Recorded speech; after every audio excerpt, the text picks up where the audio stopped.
We have some appropriate mystery music playing, aka themes from the orchestral suite from Lost. Ooh. And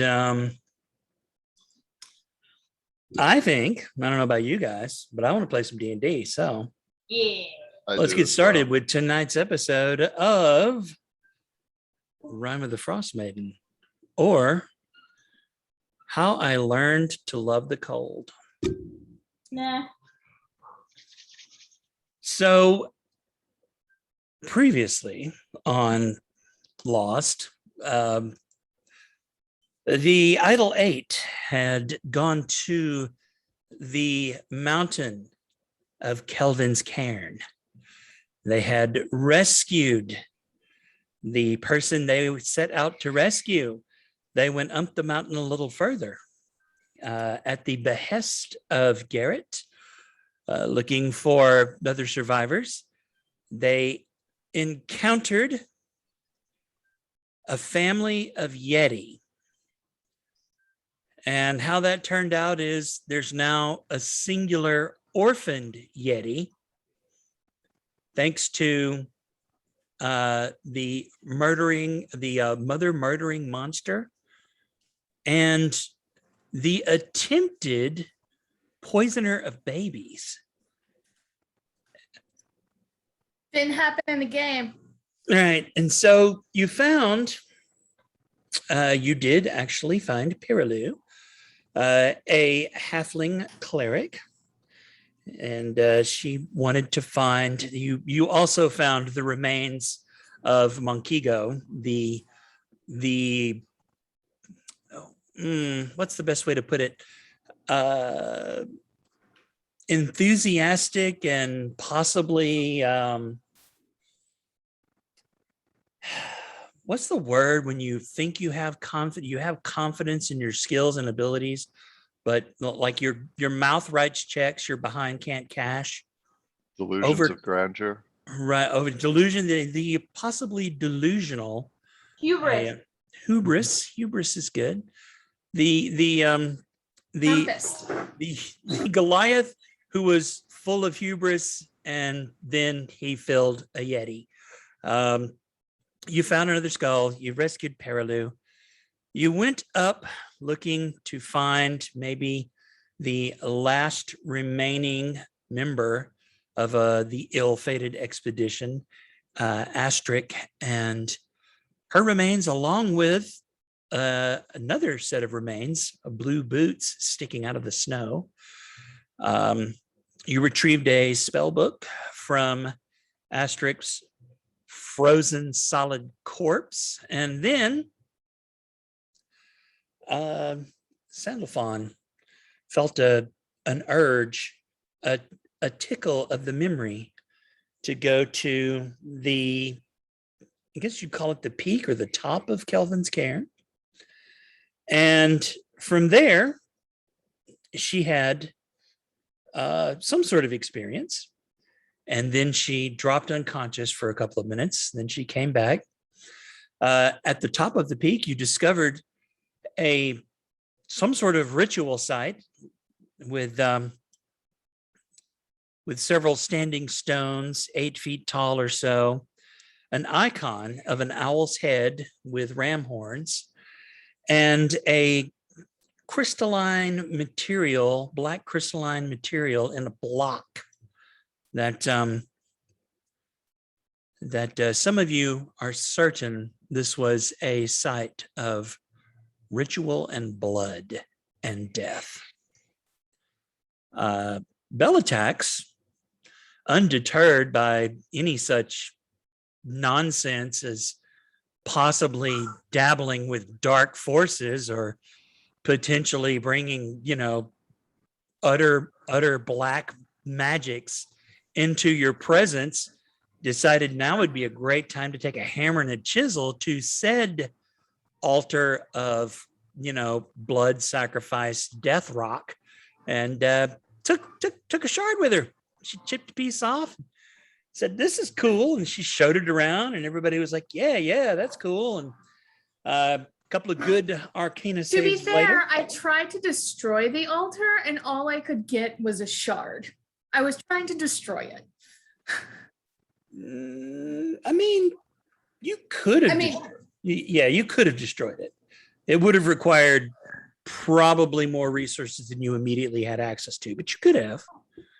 I mean, assuming something didn't show up in the midst of you profaning their most sacred spot, but you know. I mean, I was lobbying our party and then I was talked out of it. I was like, destroy it, destroy it. I want some for testing, but destroy it. It hurt my friend. Kill it all. I don't think the stone actually hurt her. No, The place did.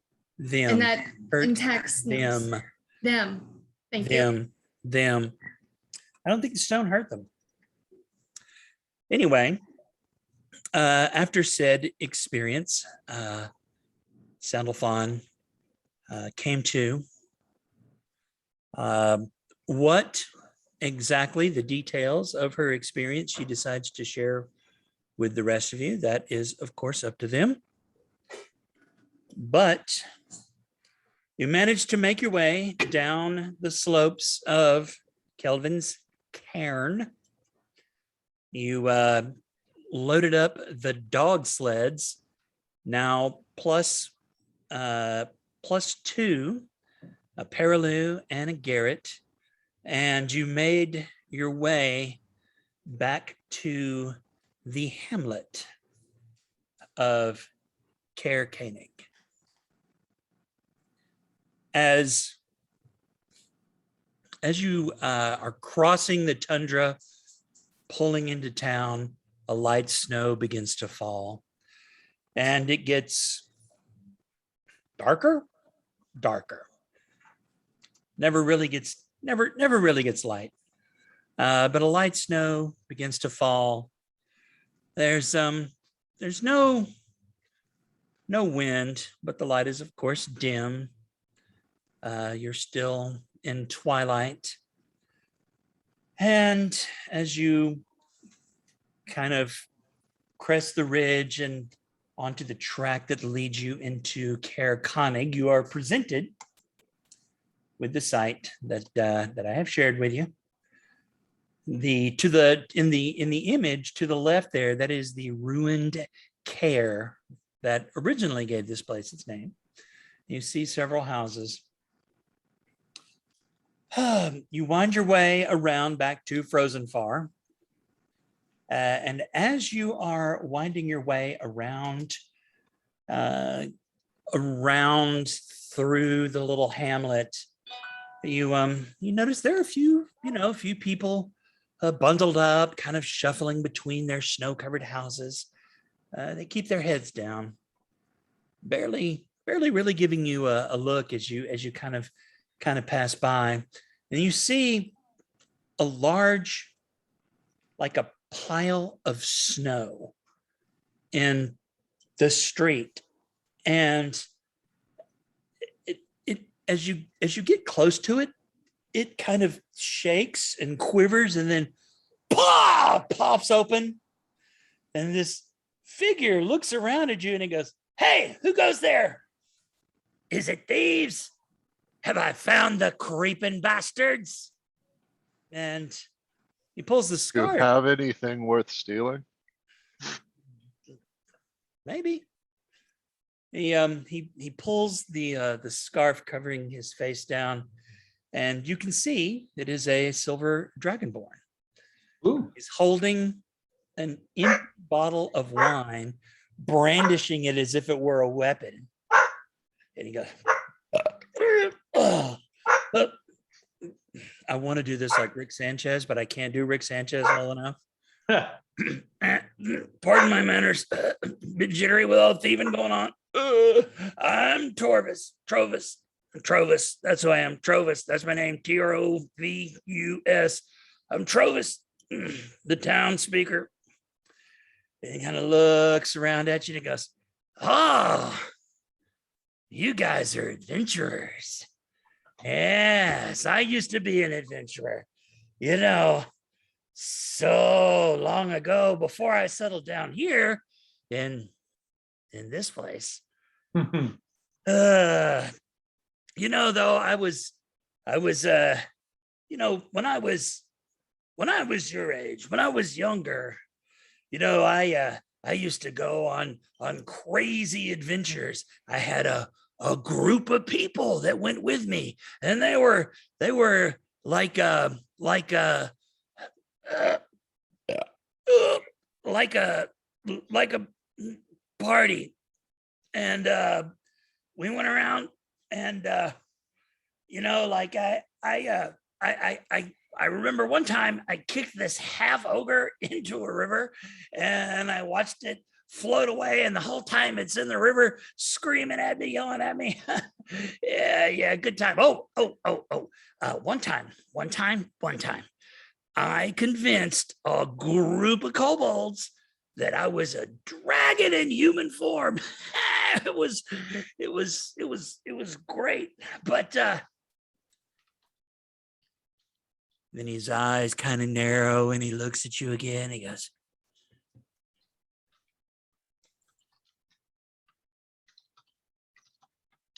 okay.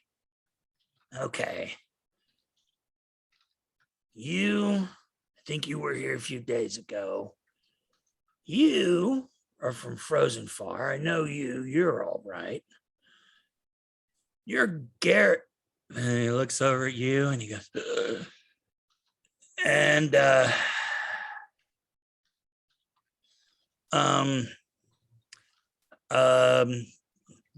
Baba Yaga, something like that. Broad Yaga. But the rest of you, you're a motley looking crew. You guys been thieving? Are you the thieves that's been pestering my town?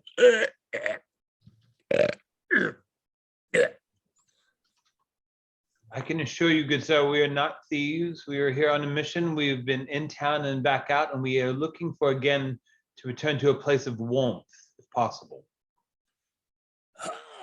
Oh, you want to get warm, huh? You want to get warm. You want to warm up, warm your bones, not be so cold. Well, there's only one place in town to do that. That's the Northern Light. I'll take you there. Come on. Follow me. And so he kind of, staggers his way through the snow. Excuse me, sir. I am so sorry, but I do have a question. How are you able to get wine when they were not able to get wine in Dinnerball. And he looks down at you and he goes, because I'm speaker and I speak and things show up. It's great. You should try it. I think I understand. And then he looks over at Varuuk and he goes, I think this guy gets it. And then he looks at Broad Yog and he goes, I know this guy gets it. And Right, you could just say something and it'll appear. So, muzzle. Right. Says, nope. Sorry, that's not how it works for me. I mean, it might work that way for you, but anyways, where were we? Oh yeah, the Northern Light. The Northern Light. Yes. Best inn. I can honestly, truthfully, wholeheartedly, 100% say it is the best inn in Carrick-Koenig. Because mean, it's Is the that because only it's the only inn? in Yeah, Carrick-Koenig. you're not wrong. It is, in fact, the only inn in Carrick-Koenig. For The similar Northern Light, reasons, the Northern Light, bright light, right? And for similar reasons, you are the best speaker in Carrick-Koenig. see what you did there. Yeah, you're right. Anyways, all right, here we are. And he kind of looks up and you're at the inn. Oof. And there's this, over the door, there's a large hook where you would assume something like a lantern or a light, which gives the place the name, the Northern Light. Yeah. Hang the Northern Light, but it ain't there. Then he kind of pushes the door open. He goes, yeah, see, look, right up there. See that hook? There's a lamp that goes there. It's supposed to go there. A lamp, lantern, a light, magic lamp. That's what it's supposed to be. Hanging up there, doing light stuff. But it ain't Why there is no it not more. You know there? why? If it's supposed to be there, why is it not there? Because somebody stole it. I told you there was thieves. Thieves in this town, thieves in this area, thieves doing thievy crime stuff. And I don't like it. You shouldn't either, because you never know. They might come steal your stuff next. Anyways, let's go inside. Crashes the door open, kind of stumbles in. And this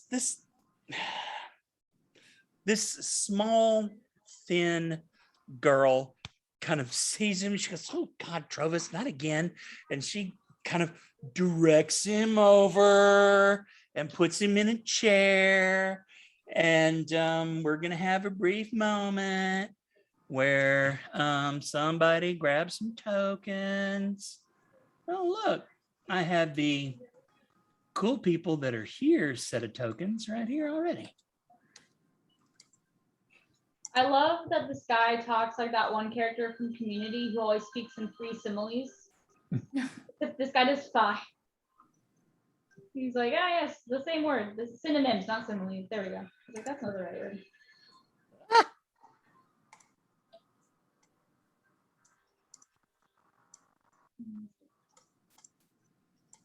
Do you mean Vaughn, the guy who always says hi 3 different ways? Yeah. Hey, what's up? How's it going? He's like, "Huh." Yeah.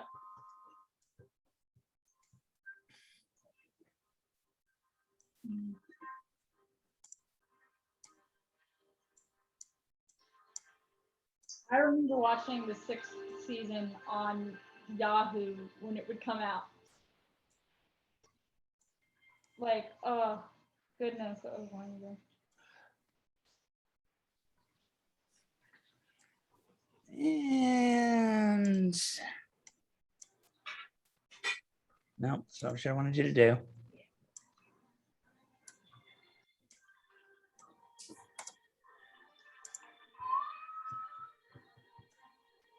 All right, I think everybody's more or less the size they should be. Poof! You appear inside Northern Light. Oh, yes, and that's pretty Maybe who's not the I same walk size. right over to the fire. So, so Trovis, kind of plops into the chair, and the young lady, he looks at her and he goes, ah, Allie, my dear, it's so nice of you. Yeah, nice. So nice of you to let me come inside. Sit down. I'm so sorry about your lantern. I feel like if we'd stopped him, I can't let it find it. And you hear this,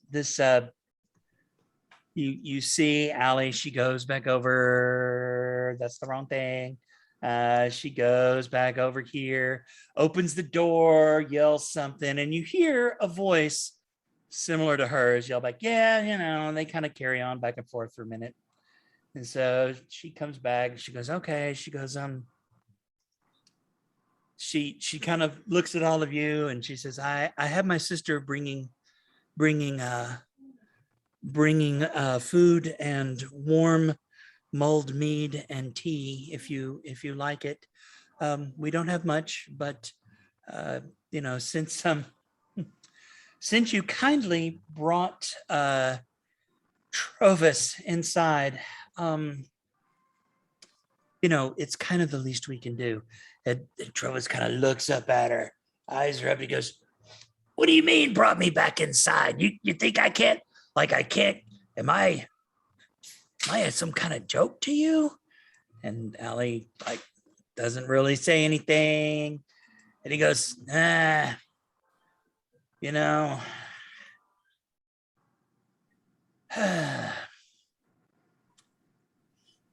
So anyway, as this is kind of unfolding, Allie, the small young girl, looks over at him. She goes, "Did you?"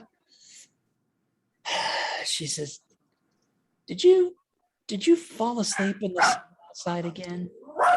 Did you?" And he goes, She goes, and then she kind of looks over at you. She's like, "Oh, you found him in the snow, right?"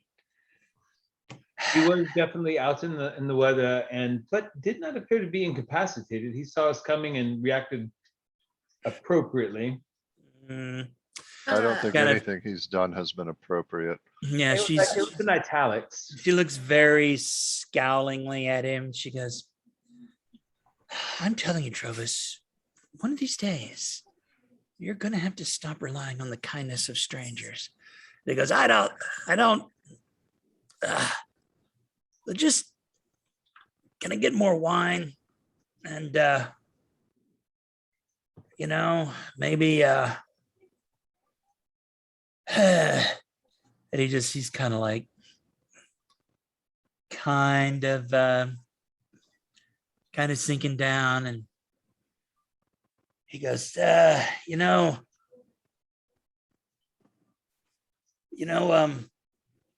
I'm pretty sure it's the dwarves. It's always the dwarves. Racist. Joe, when you get a chance, I'd like to do something, but that's when you get a chance. Sorry. Okay, yeah, hold on one second. I got to do this too.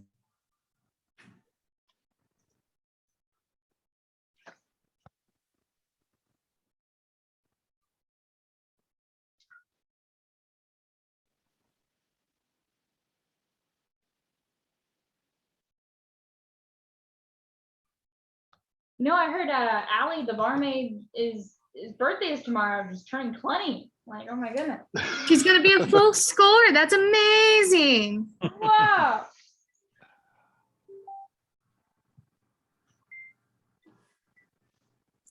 Okay, my apologies. And he goes, "Yeah, I'm pretty sure it was the dwarves, and yeah, nobody's seen them, right?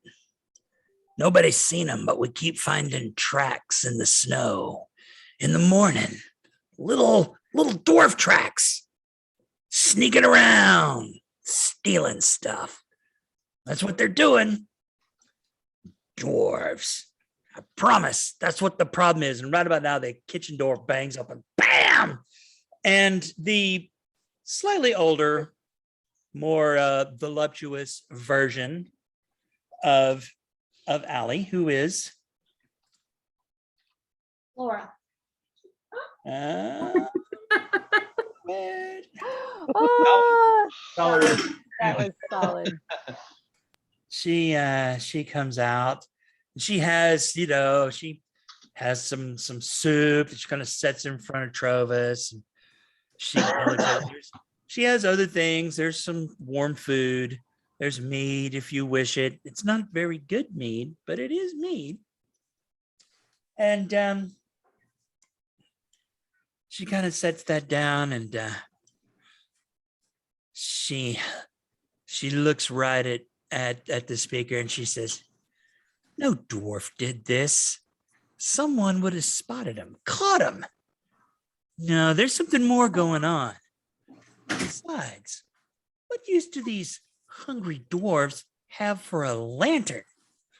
He goes, "Well, I haven't got that far yet." She goes, "Yeah, you haven't gotten very far anyway." And then she kind of looks over and she goes, "You guys went out with Finn, the person from Frozen Far, earlier today, didn't you? Maybe. And you were you successful? You had to be successful. We're alive. Did you We bring succeeded. Garrett back? Did you bring anybody else back? Was there anybody? Wait a minute.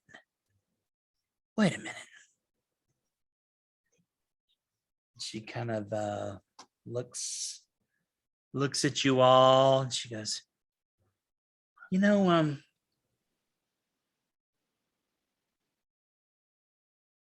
that lantern is very important to us. It's it's the namesake of our whole business. And well, it looks like you guys have proven yourself competent.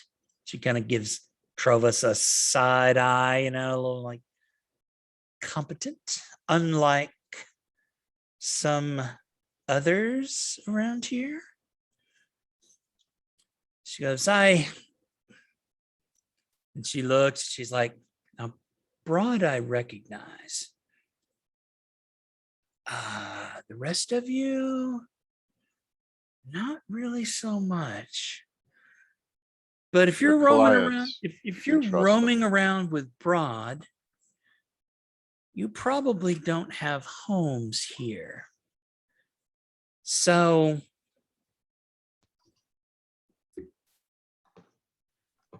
you bring us back that lantern. We'll let you stay in this inn for free for the next year. And Meals included. she kind of looks at you. She goes, not fancy ones, That's fine. Turn down service. no happy endings. Agreed. Fair enough. She puts her hand out. I put my hand out. All right, you guys shake on it. And she looks at Allie and she goes, Allie, go upstairs, get the rooms ready, make everything good. We're gonna get our lantern back. We're gonna get all our stuff back. I'll bet if you find the lantern, you find all the other stuff too. She goes, We didn't "It's- agree to bring anything back but a lantern. well, all right. Fair enough, I guess. So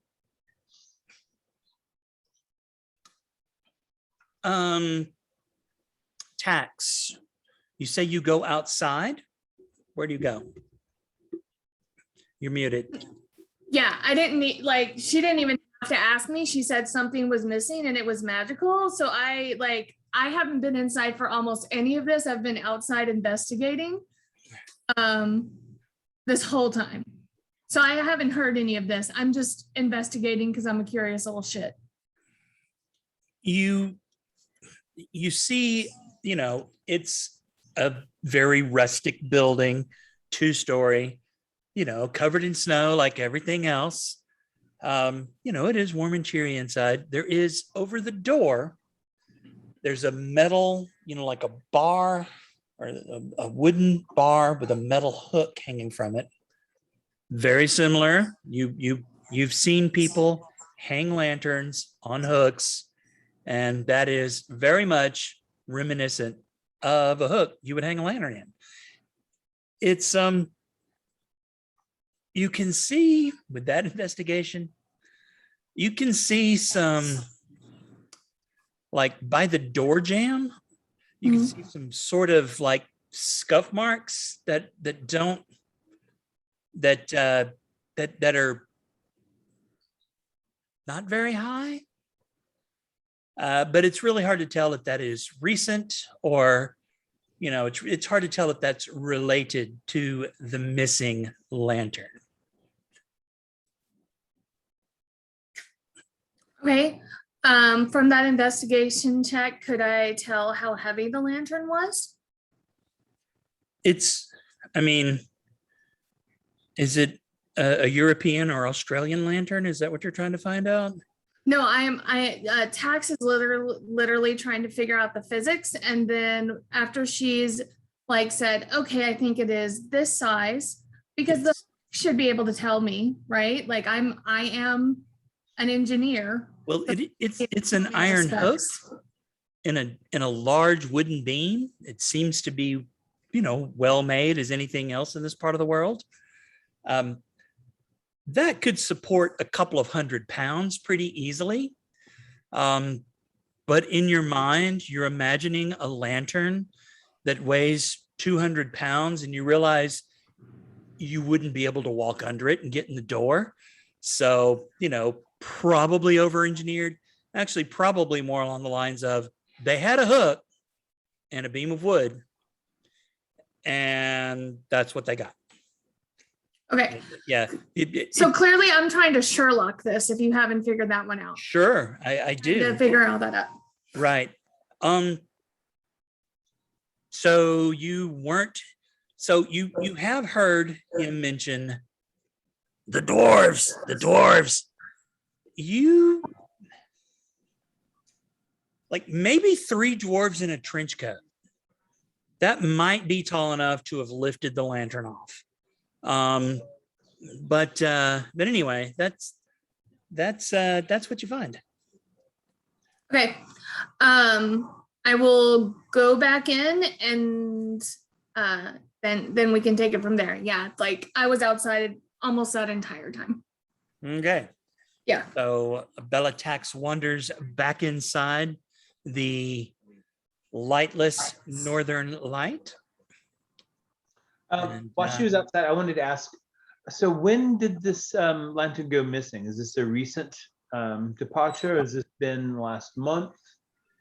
Oh no, it's been that you're talking to Corey, I assume, the older one. She goes, no, it was 3 nights ago that it was taken. And she goes, Allie, show them the tracks under the eave. And she goes, I don't, anyway, so she leads anyone that wishes to go. And I tap Brad Yaga on the shoulder. Yeah, it's tracks. I'm going. Yeah, and I cast light on a coin just so you have decent lighting, and so you can. Well, I still have Texas, Oh, okay.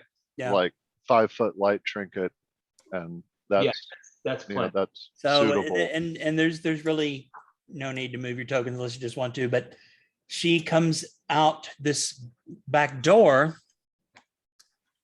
and the big roof hangs out far enough. And while it's a light dusting of snow, the snow back here is also pretty deep because it's not being, there's not traffic over it. And you see a line of tracks heading in the direction of you heading off. All right. What kind of tracks? How many different creatures do I think these were? Were they all the same kind of creatures? Were they in a hurry? I think those are questions best answered by someone making a survival check. I figured. Yeah. Those are good questions, by the way. Very good questions. Very good questions. All right. You spend a few minutes looking around. And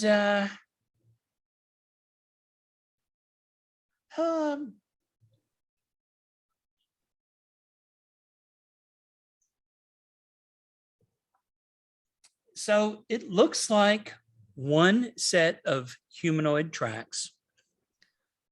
They lead out. Are you going to walk away from the northern light and see which direction they go? Or are you just going to like, yep, those are tracks. They go out that I way? mean, I will follow where they go for at least a little bit, but another very important question, if this person was to have stolen a lantern of any amount of weight, and maybe I didn't roll good enough on survival and that'd be fine.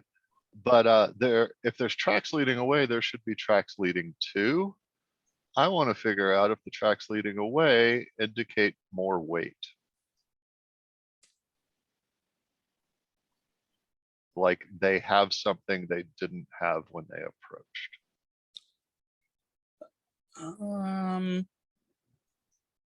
And then, yes, I will follow the tracks at least for a little while. It doesn't. So, okay, so here we go. So here's the thing. The tracks kind of start over here. They go along here, I don't know where here and here is. here.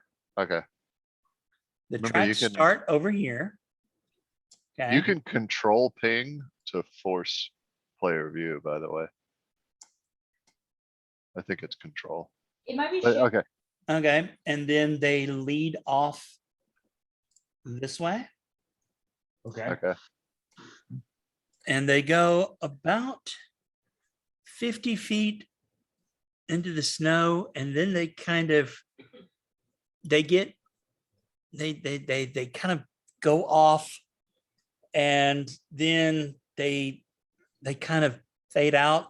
Either something's obscured them or like destroyed them or something, but the tracks stop.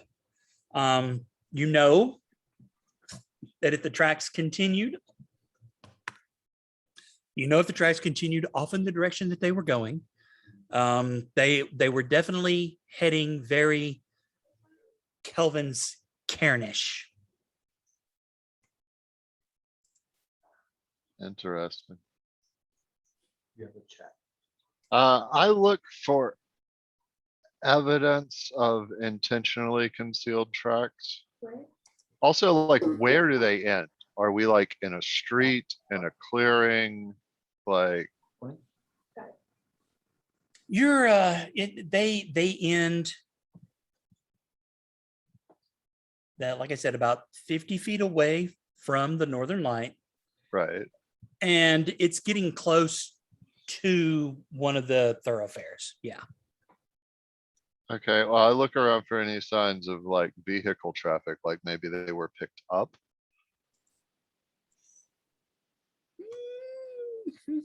Or beast of burden traffic. Maybe they're riding a goat.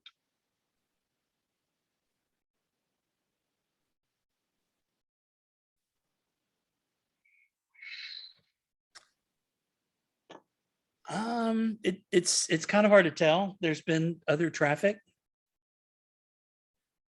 There's definitely been other traffic here. Like I said, it's just kind of obscured.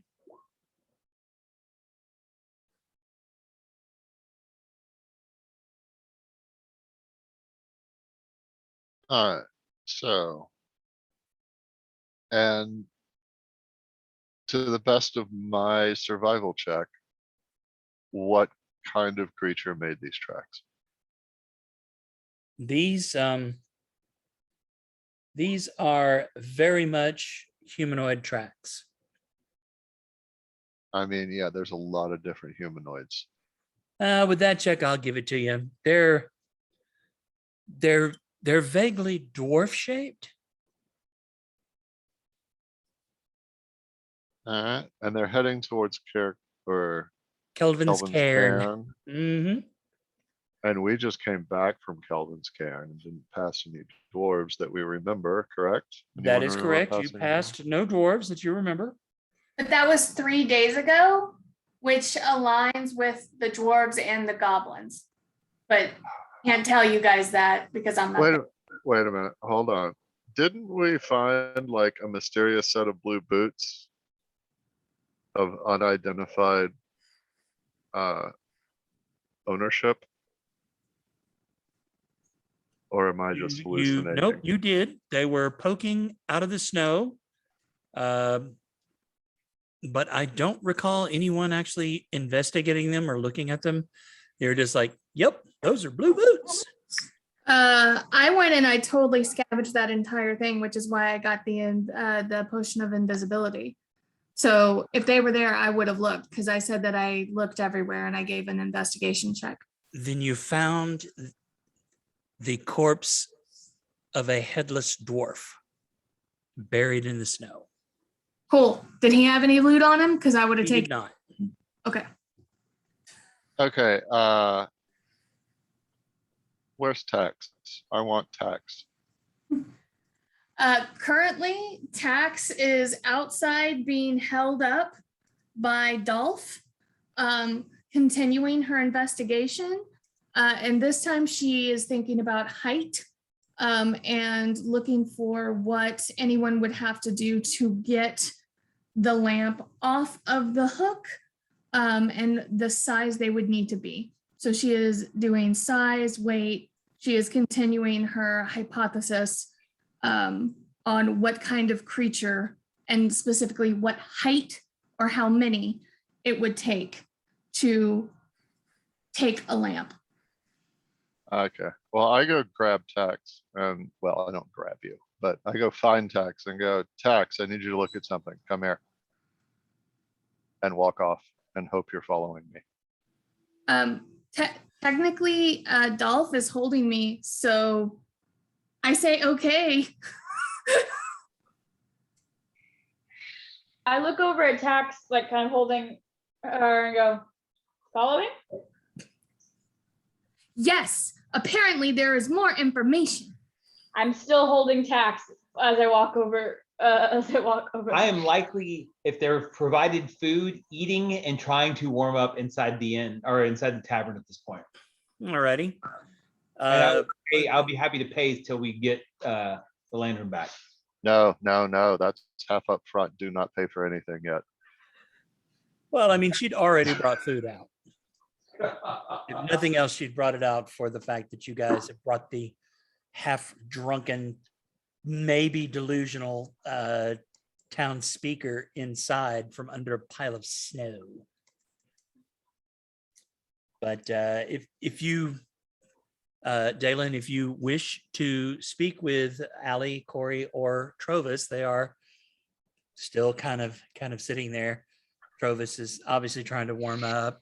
I'm okay with Fussing over him a little bit. Corey's kind of scowling, and they're kind of talking amongst themselves. Well, I'm okay with Tax, Dalph, and Broad Yaga to continue their little thing. I had my question answered, and I've got food, which is this happened 3 days ago, and now I'm warming up. Did you hear that? I can't tell if I'm muted. I did. Okay, good deal. All right. So,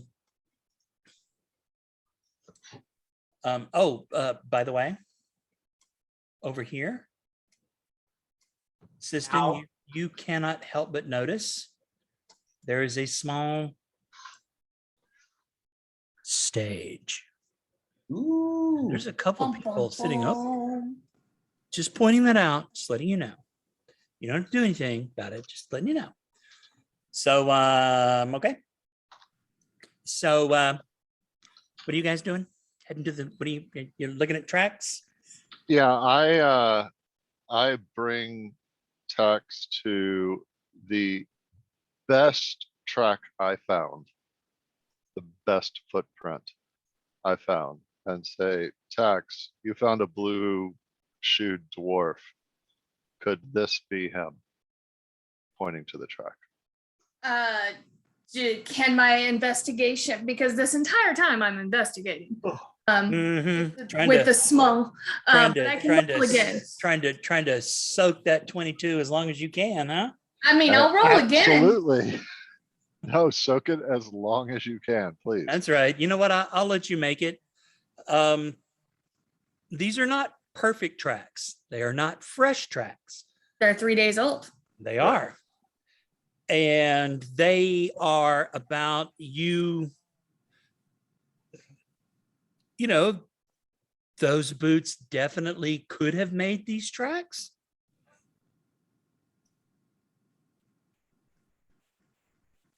It is likely. But But it is before you not- say anything, understand that those were boots on a dwarf. They were neither abnormally large nor abnormally small. They were median dwarf boot sized. So provided this was a dwarf, maybe the now dead dwarf, maybe not, but provided that is true, these yes, those boots could have made these tracks. It is probable, but it is not a certainty. The boots I do believe belong to, give me 2 seconds, because I wrote his name down. Orax, who we have his head, for we found the body of a headless dwarf. So I have put those two together. It doesn't, again, this is not a proven theory. This is a supported theory by evidence. Further, Tax. Yes. You're running on, which is fine. But let me ask you a question, because I saw you investigating the front of this place.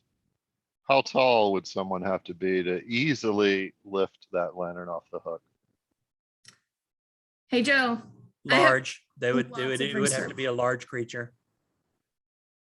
it they would have to be large. So if I were going to guess, which I do not like to guess, it would be possibly the Goliath, but I don't understand why the Goliath would want to steal. It would not be that. And because it happened 3 days ago, it makes me concerned that perhaps it was, do you remember the dwarves who hired us to go find their iron to go back to bring Shander? And then I will go on the entire loop explaining. Yeah, I remember that. No, the Goliath, you're right. You're absolutely right. Any party would love to have an ever-glowing lantern. Where the fuck is that halfling? And I storm back into the bar looking for that fucking halfling. Well, the halfling did not continue into the bar with you unless you guys herded her in there. Remember, she's suffering from OTSD, ongoing traumatic stress disorder. So I think that's a Siston thing, because Siston was always like by her side caring for her. So I think that's a Siston question. That is definitely. Siston likes praying for the dead. She would be with the living too.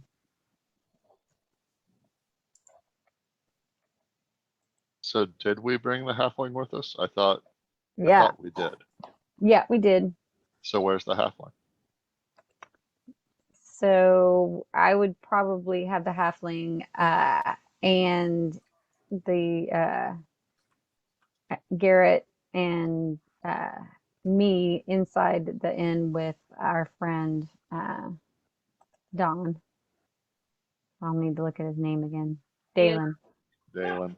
You'd think I would remember, but I don't. There's another D name. Yeah, can we just, I mean- let's just start calling him D in every campaign ever. I mean, he does it for his own memory more than anything else. I think it's just sad. Ouch. Yeah, well, if I know Siston has the dwarf, then Siston, you see I mean, not like raging, but obviously agitated Menstruating. Broad Yaga storming in your general direction, asking, where's the damn halfling? before you go too far, Okay.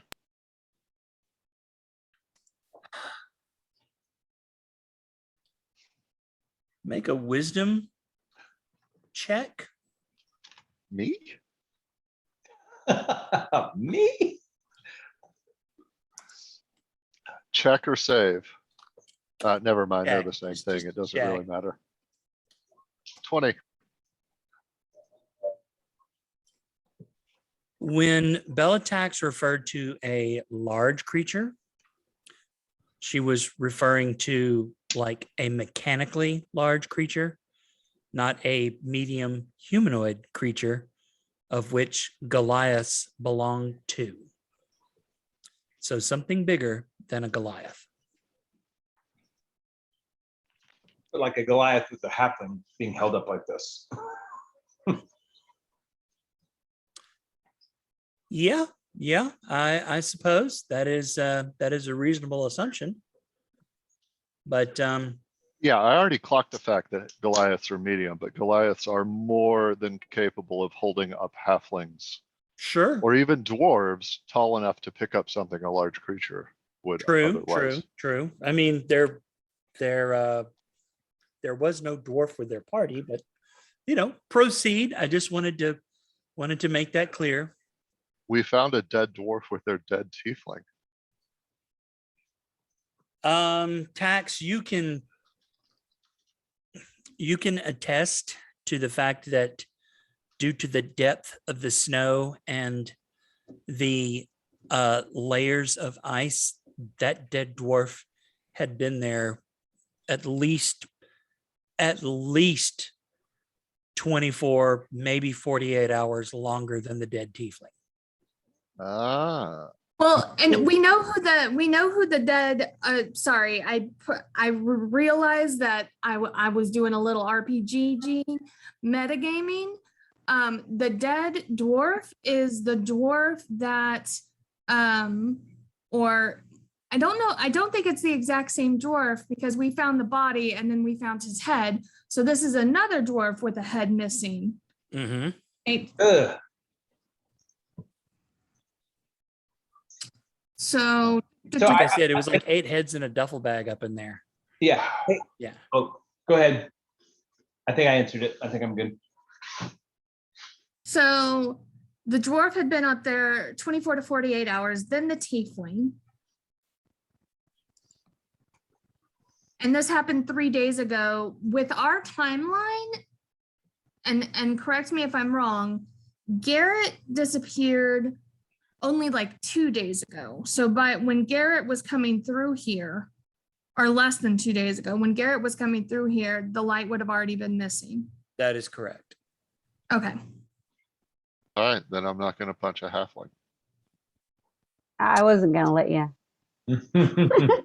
And then can I do what kind of secondary investigation check if I wanted to? Tax does normally not like to speculate, but if she was going to speculate with her arcana and history and investigation, Oh boy. kind of is bargaining creature. right here. What now? what because she saw the scuff, like this is what she does, man. No, I'm with you. Her niche. I'll allow it. Ask your question. What would she speculate would be the creature that could be this tall and make these tracks? A large one. That's it? Okay. I mean, I'm not there. know of a number of large creatures. Large You- humanoid creatures that would make a dwarf size footprint? Yeah, no, you don't know of anything like that. Okay. You know of any number of large humanoid creatures indigenous to this area that would be tall enough and capable enough of reaching up and taking that lantern. I mean, Varuuk, your people would be easily able to take that lantern and scamper off with it. However, they would also leave your people-sized footprints. But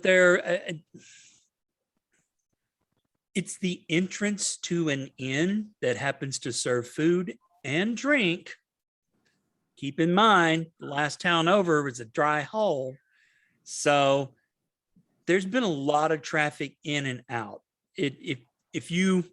I know you're trying to Sherlock it, and the numbers are flying by you, and you're like, there's an X and an equals and a big question mark in your head right now. You're not 100% sure. You do know that that it could be any of the giant races. It could be a dwarf riding a Goliath, probably not. But it would have to be someone tall. I mean, the lantern hook is probably, and I probably should have made this clear before, it's easily 10 feet off the ground. And when I did the investigation, there was like nothing that would indicate that there was a ladder or anything. Like this it would have had to be like grabbed. Yeah. Right, Right. right. You But- did not see, you noticed no ladder tracks Okay, so I or ladder understand, scuffs for that matter. I understand completely that this is an inn and people come in and out all the time. So tracks in and out of the front of the inn are obscured. But if Tax is telling me a large creature had to do it, that large creature, unless they can teleport, didn't just show up and, bamf out. I just start roaming the town, carefully looking everywhere to see where else a large humanoid creature may have been going. Give me Bef- survival with disadvantage. I don't like disadvantage, I know you don't. but it's a 15 nonetheless. Still pretty good. It takes you about, are you willing to put like an hour into this of walking around? Oh, looking? yeah, definitely. I mean, I'm willing to walk all around this town thinking a large creature was in this town roaming around to steal a lantern. Where the fuck was this large creature at any point during its roamings? quick question before Joe answers you about this. Did you tell Tax, who is still being held by Dalph, what you were going to go do? Yeah, because you were around, so I don't keep secrets from Tax. I like Tax. I would ask before we go, I would like to know what kind of magic was lighting it, and then I will follow you and I will do a detect magic spell. If it's still in the town, I should be able to find it if I'm within 30 feet of it. What? What we need is a locate object spell. Yeah. If I can sleep, I could probably do that, but haven't slept yet. We'll worry about that in the morning. But yeah, I still want to roam the town looking for evidence of large creature incursion. I would Jaga. absolutely go with you, but I'd need to go inside just really quick to ask what kind of magic it was. Chances are it is most likely some kind of evocation magic or maybe enchantment based on the description.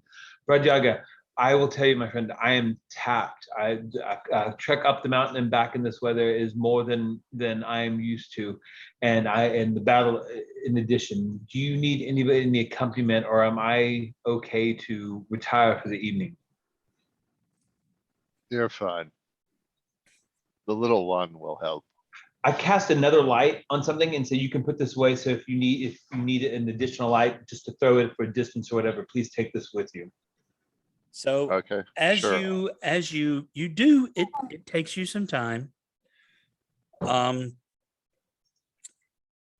As you're searching, the light dusting snowfall begins to grow heavier. You can tell that it is definitely going to become that you're in for some good heavy snow tonight. You don't find anything definite, but you do notice there are a couple places in town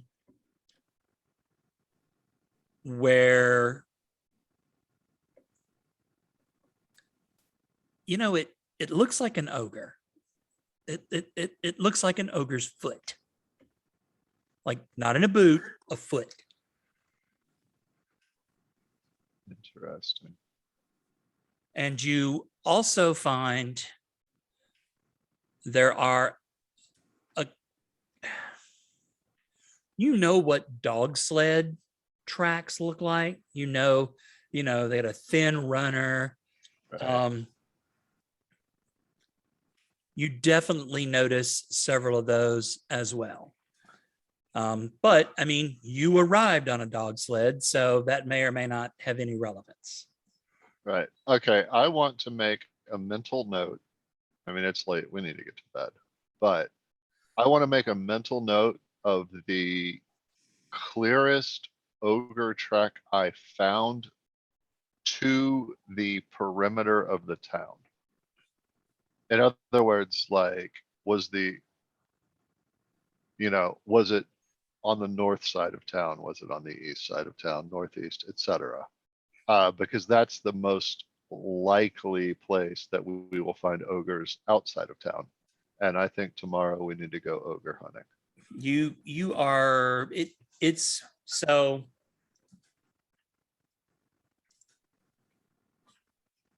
come back here. So the Care Koenig is kind of crescent shaped, right? And the ruined Care, I mean, you have a map, right? Yeah, you do. Yeah. Okay, so in the little ring there in the upper left, that is the ruined Care. Mhm. And all the way over on the other side of town, and I'm trying to click it and it won't do anything. Heck. Here? So nope, north from there. So you see the that building, right? Go over to your right one building and then down one building. That one, that is the Northern Light. Okay. And the ogre track is close to the ruined Care. Oh, Yeah, I think we're going to the Care in the morning, guys. well, and honestly, if y'all had spent more time in the inn or the tavern, Dalen would have mentioned, he's probably been asking about Care Koenig, of Ali, and I can't remember the other lady's name. Sorry. Because one of his issues with the area is looking for historical objects from this area. So he wants to know, well, and we can RP it, Joe, or you can just answer. He wants to know, is it currently inhabited? Is it considered off limits? He doesn't want to go somewhere where he's not supposed to go because he doesn't know about what Broadyaga and them have found out. Or are you're talking about the Care? Yeah. So Trovis kind of, he's a silver dragonborn, so he doesn't have eyebrows. If he had eyebrows, he would arch them and look at you and go, "Ah, the old Cairn, eh?"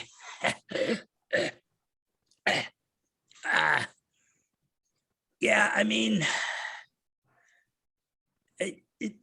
it's really a ruin. There's barely any stones standing on top of each other, and what was in the basements that collapsed and filled in a long time ago.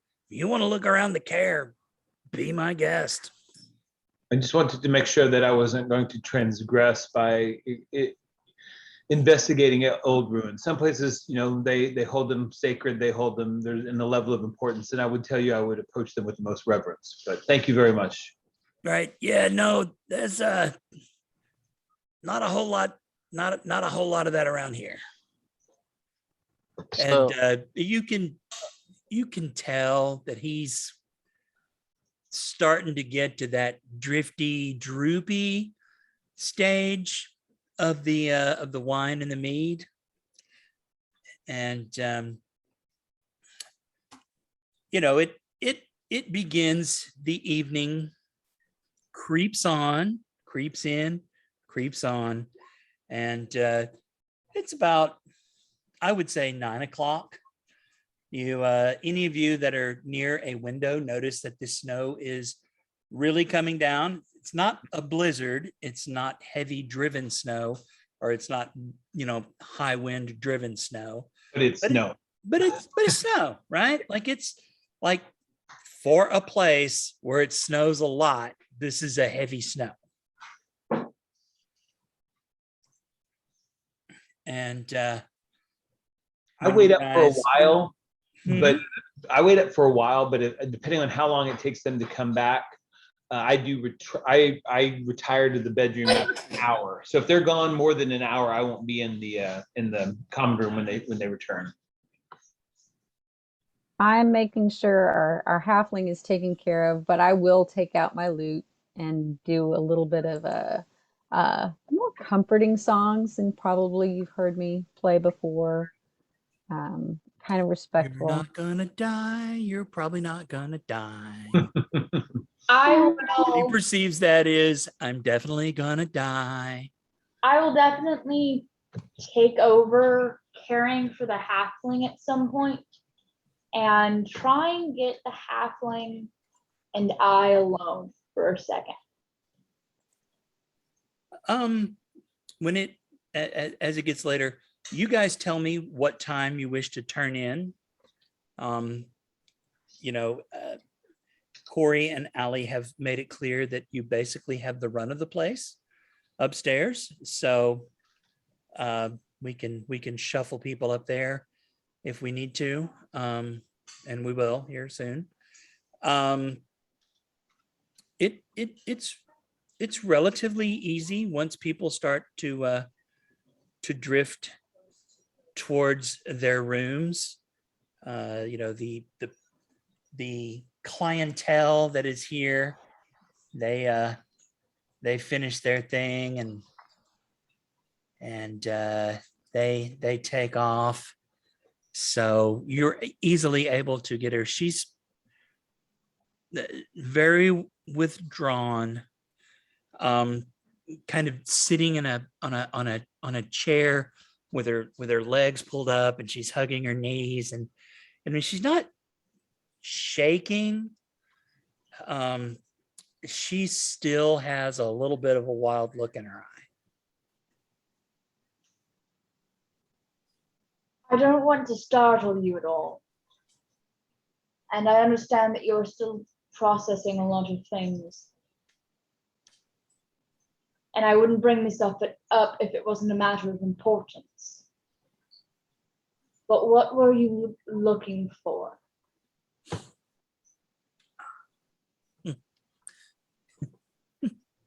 It seems so silly now.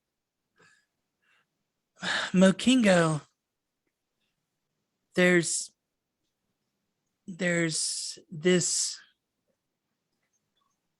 I would call it a legend. He called it something else.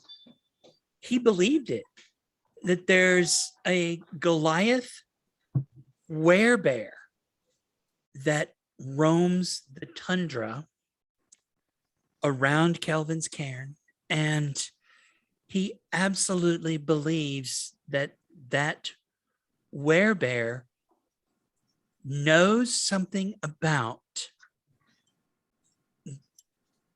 the weather. Don't make me have System come in here and cast a zone of truth. What were you looking for? That's really what we were looking for. Sorry. Insight check. I'm not good at Do it. those, Do it. but let's see. Insight check. Insight. -2. Let's see how we go. Oh, seems like she's telling the truth to you.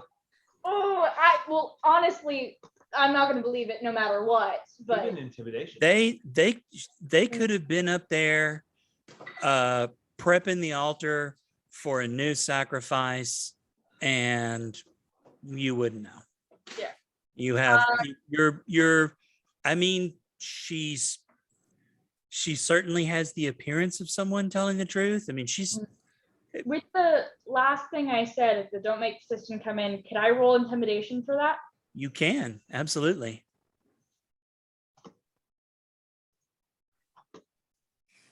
+4. Come on, only rolled a 10. Okay. She just kind of looks at you as you say that, and she goes, I mean, if you want to, I'll do it. I'm not lying to you. You didn't know anything about the altar? Make a wisdom check.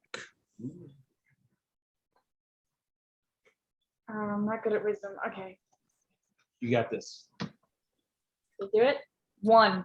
Oof, you don't have No, this. so long as it wasn't a negative number, I'm going to let you make it.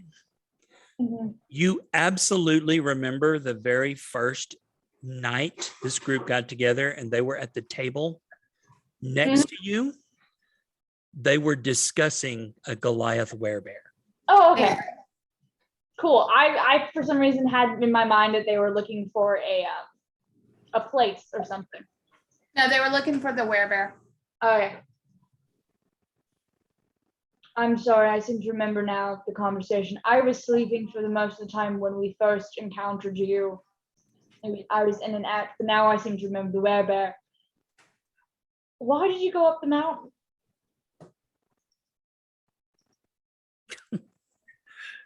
Mokingo thought maybe he was at the top, or maybe if he could be on top of Kelvin's cairn, he could look out and see it. Did you make it to the top? Have I mentioned he's not very smart? Hmm. No, I never did. The Yeti attacked us, and Mokingo went down first, and I think it was the female was outside, and she chased me inside the cave, and the male went after Garrett. Hmm. And the next few days I don't know how long it was. I was the plaything of that little monster. I know it's not the same, but I've been a plaything of monsters before as well, and it is not a fun thing. But so you know, the future can still be bright for you.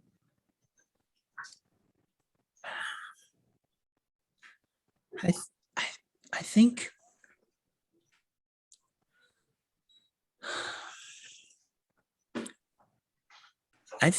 I think my days of seeking adventure are over, and I think I'm going to return to my temple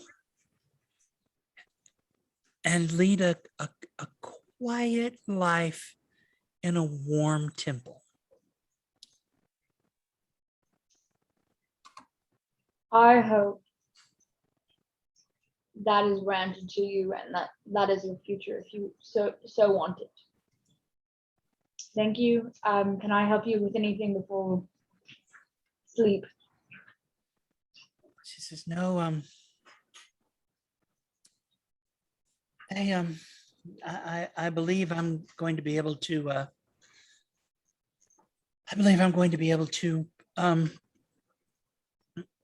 hopefully sleep. I don't know. Allie said she would bring me some meat, and I think that'll help. I'm gonna stay here and stare at the fire for a little while. And she's literally and figuratively exhausted. You can tell she's probably not going to make it out of her chair. Yeah. I make sure that there's enough blankets for her and things, and a table within arm's reach for people to set things down on. Right on.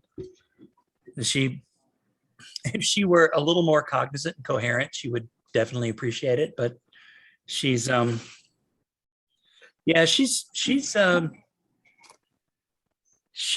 some things, and yeah, she's very serious. You can tell she's very serious about leaving this wild and wacky adventuring lifestyle that got her two best friends in the whole world murdered. So she's reconsidering some life choices right now. Okay, upstairs to bed, or do we have more? Upstairs to bed. Upstairs to bed. Bed. Tax has some things, but I just want to make sure that we finish up the Brodyaga timeline, and then Tax will have some stuff before bed.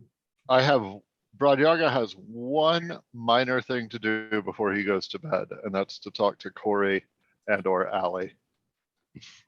Okay, feel free. I just, and we can role play it, or I can just state it outright. And of course, Brodyaga is going to be very brusque about it. Sure, I would expect nothing less. Basically, he wants to find out, like, is there a local friendly ogre? because I don't want to go chasing a red herring if it's like, oh, that's just Bob. But Bob comes into town every once in a while and feeds everybody venison. Right. Like, they they all give you that, is this guy for real? Is he fucking with us? Kind of that look, just a little bit. And they're like, no, no, definitely not. I mean, well, then you have a hostile ogre in your town. Maybe at the care, and I'll take care of that, but it might cost you extra. Like our free meals for a year might have to be bumped up to the fancy shit. and Allie and Corey kind of look at each other and they're like, if you find an ogre in the care, or if you find an ogre with our lantern, that's fine. We will absolutely make it. Ed, Allie kind of arches one eyebrow, and Corey's like, I'm the one doing the cooking anyway. So yeah, the fancy stuff. All right. Anyone else? Yeah, that's it for, I go Okay, wherever I'm there sleeping. there and sleep. is over here. There's a stable. Hoot is probably not going to go upstairs and sleep in a room with you unless you really want to do that. No, I'm assuming Hoot is consigned to a stable and that's where I will go. Oh, you're going to a stable too, are you? Yeah, I'm gonna sleep with Hoot, of Okay. course. And Yeah, Varuuk, so would Tax. BT dubs. you guys have rooms in an inn. You're going to sleep in a stable. If Hoot sleeps in a stable, Broad sleeps in a stable. It's that simple. I mean, I'm sleeping in a room. yeah, you could bring their, like, they've seen Hoot at least once or twice. They're not going to stop you taking him up to a room. I'm Yeah, going, but I've already kind of pushed these people a little bit, so I'm actually gonna lay off and let Hoot sleep in a stable, and I will sleep against his flank. Well, Or here's, flank. Jesus. here's the stable. Anybody who wishes to sleep in the stable, move out to the stable. Sandalphon will try and persuade Tax to sleep in a room because they are worried about Tax's safety and they would rather not be worried while they're asleep. And they want to sleep in a room. I can protect Tax. Hoot can protect Tax. Don't worry about Tax. I'm very aware of that. It's more of a, I would like to be in the room if Tax is in danger. Okay, hold on 1 second, and then you will see before she leaves the stable, she opens up her book and then she really stares at Hoot and makes some final adjustments in her book and then goes, I guess a room will do, and then closes up her book because she's not going to go to sleep for a little bit. She's got some shit to do, but she will happily follow you to the room. But Varuuk, I know you are getting drowsy. Do you wish to stable it or room it? Varuuk is passed out already. Oh, he's out of there. All right, he's sleeping in the corner then. Yep. All right then. All right. So And just to be clear, what do we need to get a long rest? It's a full 8 hours, right? that is correct. Okay. Okay. I will attempt to move Varuuk into a room. Kind of carry him up like a sleeping child. Firemen's carry him into a room. I'll help her. I'll be singing a giant lullaby in giant softly into his ear. Oh, Lord have mercy. Varuuk, how do you feel about this? Cuddly. Oh, He's you muted. I asleep. wouldn't hear it. I am not a willing participant. All right.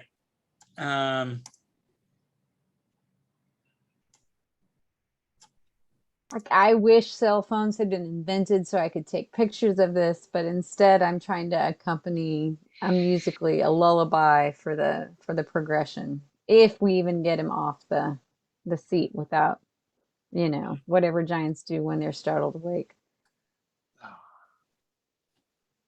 It's fine. I speak giant. I'm sure I know a giant lullaby. And I'm sure it's like, go to sleep. We will crush more skulls in the morning. And then the mountain Absolutely, that's it. our will.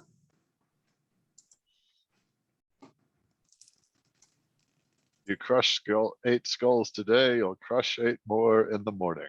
There you It's go. fine. Okay, you arrive upstairs. This is a balcony kind of looking down into the main room. You've not switched if. Oh, okay, never mind. I'm sorry, same map. I'm good. Huh? I was thinking you were taking us to another map. You just took us to a different area on the map. No, I took you to another map. You'll Oh. notice there's bedrooms and stuff. Oh yeah, the stable isn't there. It's just the upstairs. So it's like first floor, second floor. Oh, got it. Okay, yeah. So- So bedrooms, yeah, okay. Like I said, you guys have the run of the place. Pick your bedrooms or deposit your Varuuks wherever you wish. And then let me know. I am going to go get some pizza. So talk amongst yourselves. Bye, Upright. All right.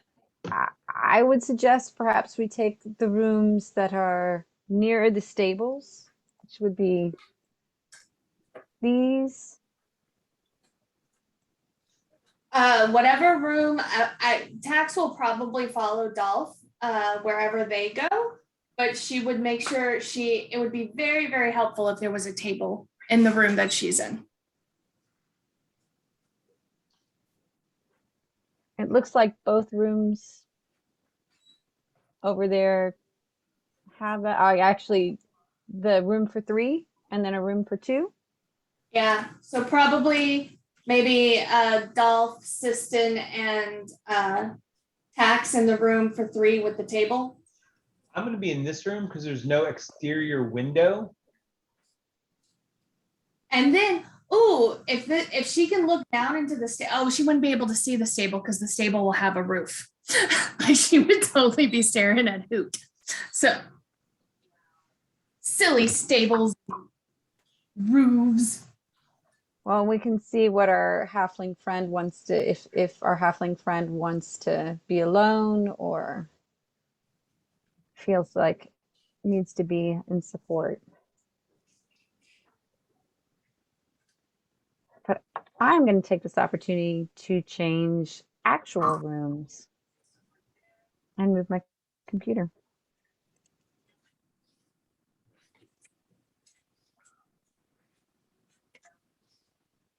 Yes. So I'm going to put something in the group. Oh, well, Joe knows what I'm doing. He knows. I do. Yeah, because I told you about it last time and I told you about it earlier today. Mm-hmm. I will be making a homunculus servant. And I get to decide what it looks like. So it looks like a clockwork owlbear, very similar to Hoot, but with wings. And it's tiny. It's like probably grackly or sparrow sized. You have some sort of token for that you wish? I think I can make one. Okay.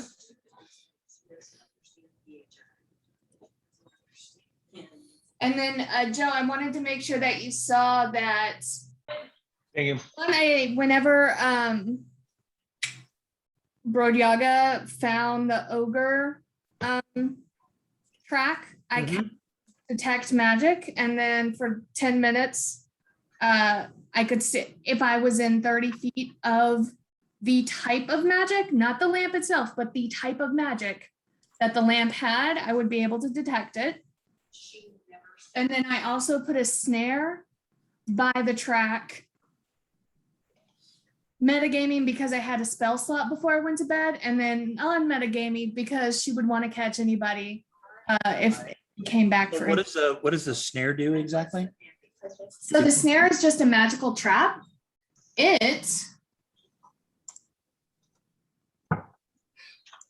To the page.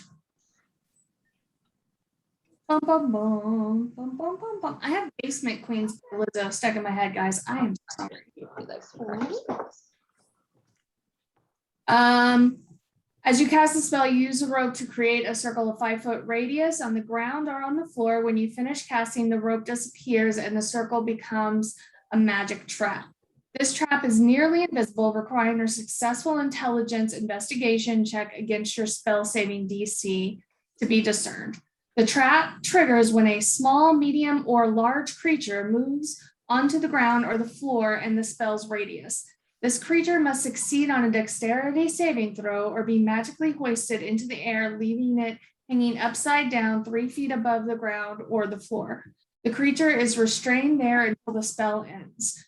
A restrained creature can make dexterity saving throw at the end of each of its turns, ending the effect of its success. Alternatively, the creature or someone else who can reach it can use an action to make an intelligence arcana check against your spell save DC. On a success, the restrain effect ends. After the trap is triggered, the spell ends when no creature is restrained by it. So What's the duration on that? 8 hours. Overnight, what you're trying to say. Yep. Very good. Very good. And then after Tax makes her homunculus servant, she will be really tuckered out and will go to bed. And she will probably sleep late because she stayed up a little bit later than everyone else. So I see most everyone has found a home for sleeping. Well, nope. I see Varuuk, Sistin, and Dalph.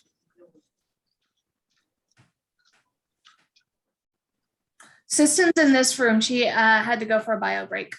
Mm, But okay. she's moving rooms. She's in the same room as Dalph and I. He's right here now. Okay. I'll put her there. What are you guys going to do with Varuuk? Put him in the same room? Oh, nope, that's a single bed. Are you guys going to still leave him sleeping out in the middle of nowhere?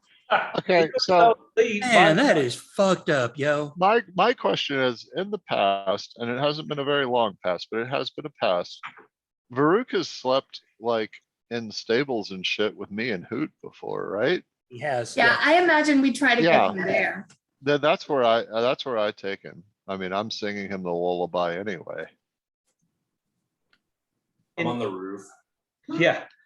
And Joe, I don't take a lot of time, but I'd make a little bit of an effort to secure the doors, either with a bit of, string or something, or, a rope. So if somebody wants to come in, I'm going to be aware of it on the 2 doors, the one to the hallway and then one to the bedroom next to me and the room I'm in.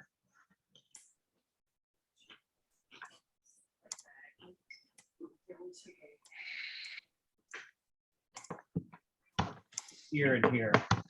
Okay. Door secured. Oakley dokley.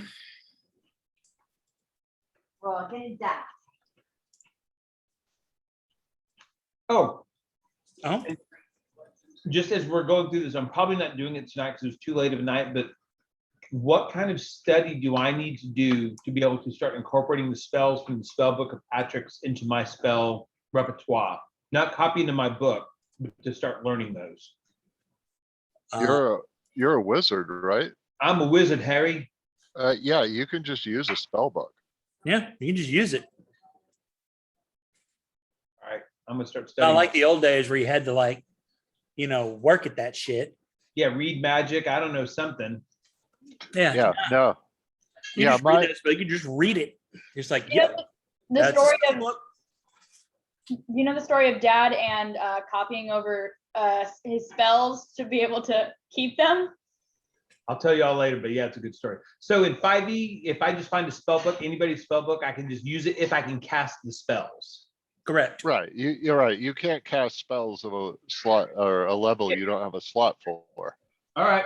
Well, But yeah, my Strahd mage is like rocking 3 spell books at the moment because she just keeps stealing them. Well, to be fair, our party rogue keeps stealing them for me, but yeah.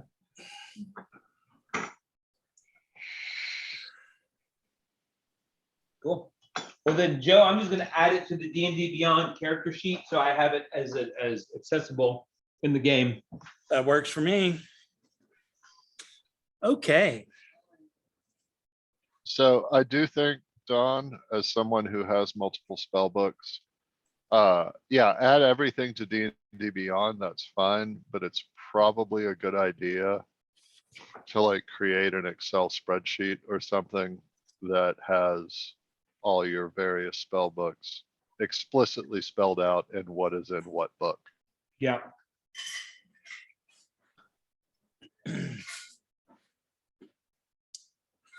So it gets to be close to 11. The heavy snow continues to fall. And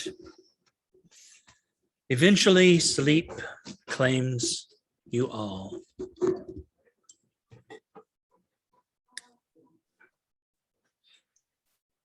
And it is a peaceful sleep with Probably. one exception. Oh, I wonder who it is. Varuuk, Oh Oh, wow. I need you to make a wisdom check for me. roll a -1. Roll a -1. Wisdom check or a save. Either one. Do something wisdom related. They are both +1. Well, all right then. Ooh. It's funny. As you begin to fall asleep, your mind somehow races back to memories they feel like memories, but you're not sure. A face. You think maybe it's your mother, and you see she's sad, and she's if I get this wrong, I apologize, but I think Varuuk's story is very Moses-esque. Kind of. God, were you found in a basket on the river, boy? So Yeah. yeah, pretty much. So you see her and you float away from her, but you don't get further away. You can feel almost like your soul is moving away, but not your body. And then you see her surrounded by dwarves, maybe. They're short. Most of them have armor, axes. One of them says some words you don't recognize, and he grows huge, twice his normal size. And they take her, restrain her, and drag her off as she's screaming. The last sight you see is her hand grasping at the night, trying to reach you before it falls silent.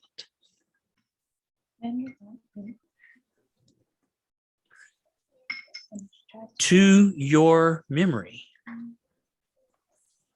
you don't ever recall having that level of clarity in the memory of her appearance.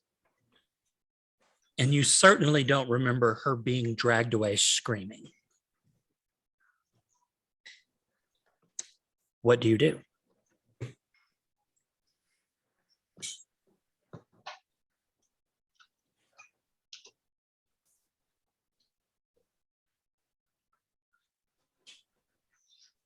I guess I wake up, fully look around me, see that I'm in the stables. I go outside, take a piss, Freezes in midair. and then I dive in the nearest snowbank. Okay. And then I stand up and I shake it off. It's very cold. I like slap my face with some ice. Then I go back inside the stable, lay down, and try and go back to sleep. Hang on 1 second.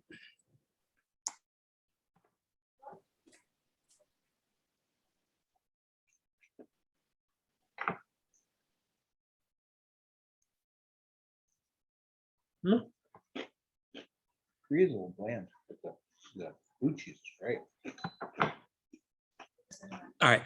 Shanna was hey, Shanna's leaving for work. So Hi.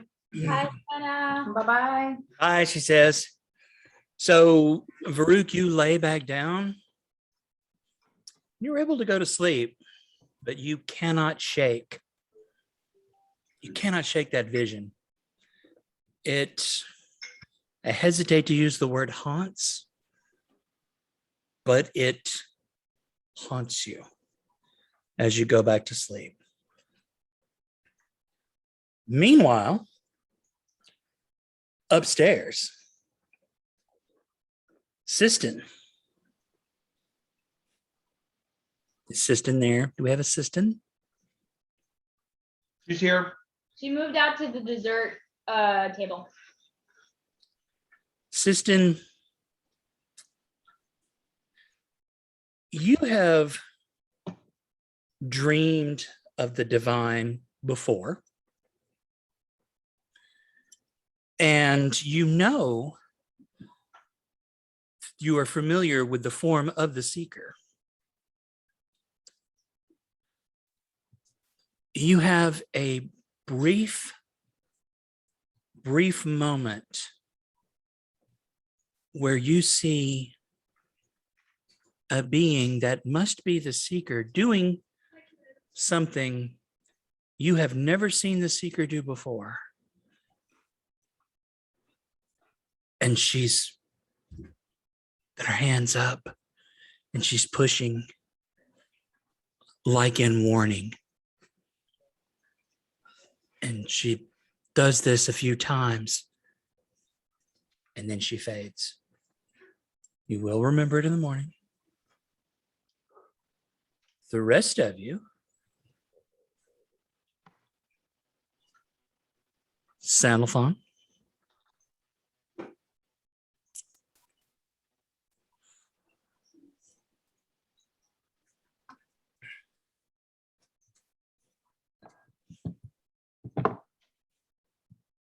make a perception check. Okay. No, it's dead. I killed it. Stay 3. Plus 0. I can. Hold on. Do a dramatic moment. Are you? I am. Try not to.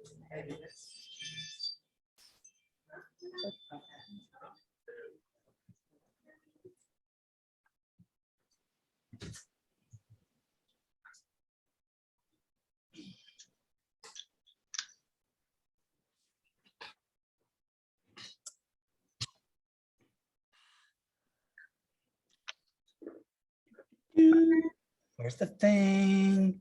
There's the thing. Down torch. You awaken to the feel of a cold talon on your cheek. And you follow the talon up to this small winged demon. And I need you to roll initiative. Oh, Have I had a long rest? You have not. Oh, great. Oh, I didn't click my, there's no, I rolled a 10. I don't know if we're doing tracker or not. I'll get the tracker up. Okay, This will probably become relevant for other people. got it. Can you? All right. I'll make that a 10. I got it. I am not. And then I need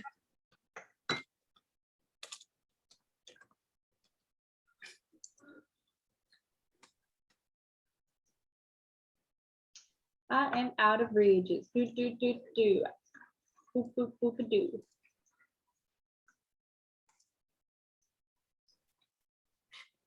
right there.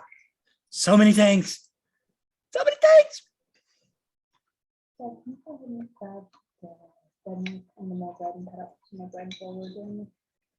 Thank you.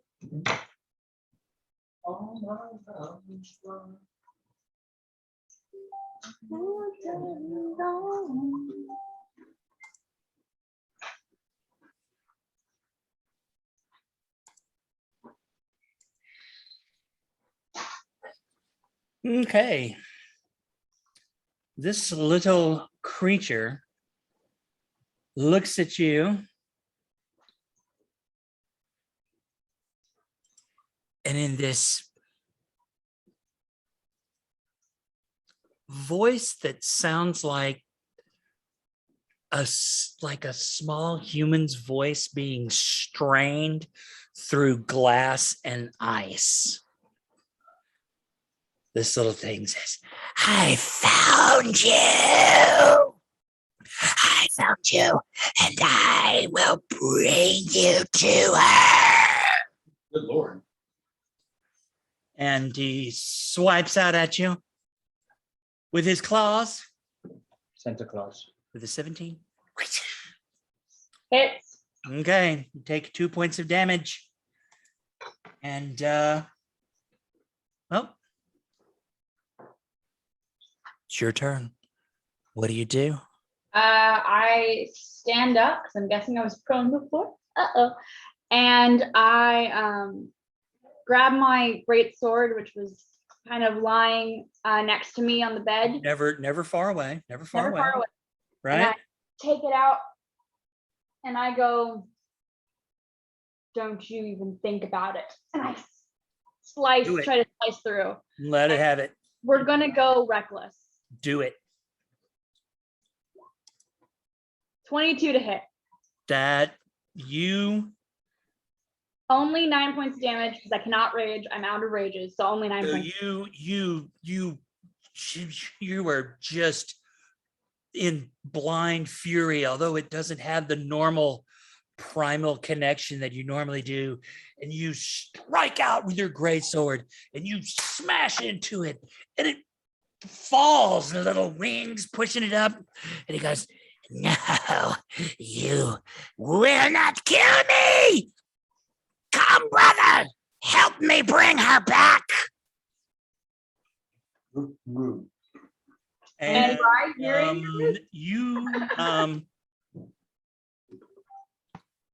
you hit it pretty good. You did.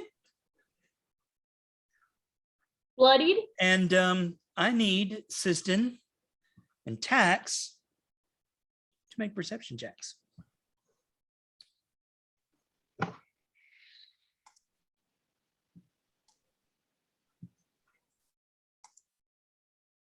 I have a passive perception of 16, but I guess awakened perception of 11.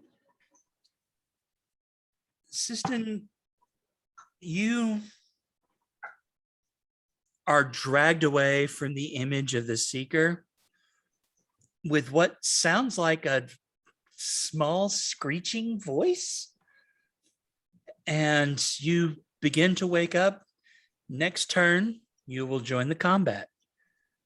Tax, on the other hand, man, whatever it was you were making must have taken it out of you because you just keep on snoozling. Can I also can I yell for Dalen. Can I go, Dalen? Like yell for him? Well, Because I think he's the only other person upstairs with us. mm-hmm. All right, if I hear the yell, I hop up. Give me a One would perception think that check. It's Garrett- gonna have to be real high because you're in rooms apart.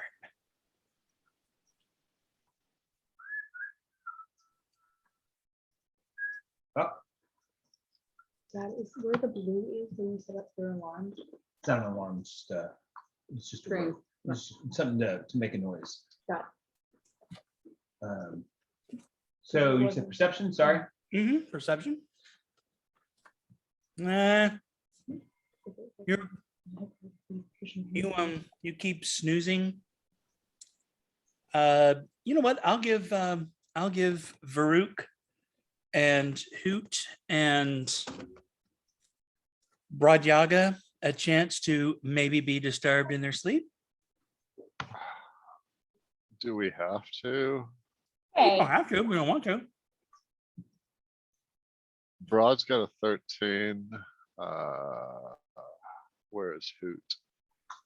Sorry, I don't have Hoot pulled up yet.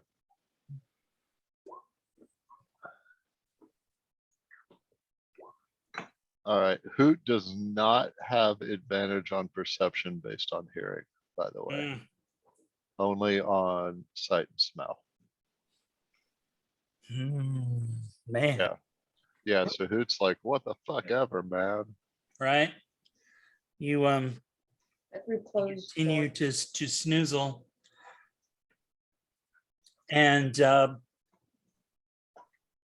it comes back to the top of the round, and you notice this window has been broken. Looks like maybe it was frozen and scraped open, but another one of these things appears outside the window and just automatically go to whatever layer I need to be on. Would you do that? And it makes it right in here. And Siston, it will be get us a brother. I am here. We shall take them all for Venice and for the Queen. And I need you. I don't think it's possible for Tax the Unconscious to make a dexterity save. But I need all of you to make dexterity saves to dodge the frost breath this little creature has vomited out upon you. Unconscious creatures automatically fail strength and dexterity saving throws. You what? If you're unconscious, you automatically fail dexterity and strength saving throws. I have advantage and I still rolled a 3. I made mine. Okay. If you make it, you take half damage if you make the save for 2 whole points of damage. It's very cold. And then the second one, the original one, this one right here, does the same thing. And I need you all to make saves again. Save for half damage. Real quick, Mm-hmm. 2 things. One, I need to learn more about my homunculus servant because it is existing right now and it has its own turn and it would not be asleep. And then 2, would I not wake up after being attacked? You do. I was going to say the shock of 2 sets of very cold, like startle you away. You'll roll initiative and join at the end of this turn. And I do apologize. I was trying to look up my servant. How much damage did those cause for people who didn't make the dex save? 5 and 3.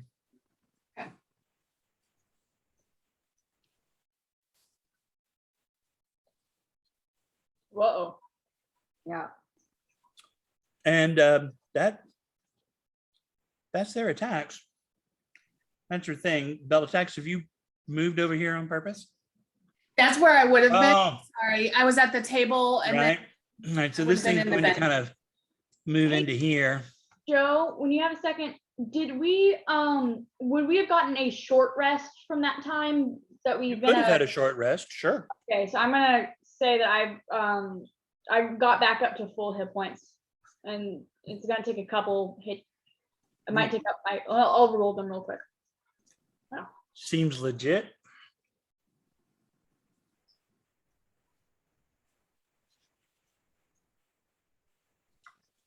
So does my little, I put a token in the group. Does my little dude need a dex saving throw? I would assume so. Okay. I Is don't your really. little dude a homunculus? Yes, he is. Don't forget about evasion. Yes, I was reading that as well. If make a dex saving throw, only take half damage. But his dex is really effing good, so we will see. Does he have a name? Not yet. He is less than an hour old, man. Like Tax made him and was just like, no bad. So that is a 13 for the dex saving throw. The thing was 10, so he could take half damage. And then he takes evasion as a free action. And that does.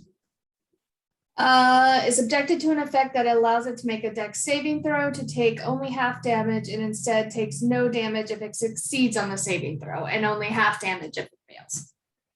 So no damage. Okay. I will let you track its hit points and whatnot. Will do. So it has no, I need to make, does Hoot have a little token and character sheet and thing? Because I need to make one and I need to find a way to make one to roll and do all of my little babies things. There's a couple of ways to do it. You can do it in Roll20. If it has an entry in a monster manual or anything like that, you can do it that way. Now on. Oh, sorry. No, you can't do it. Never mind. Or maybe you can.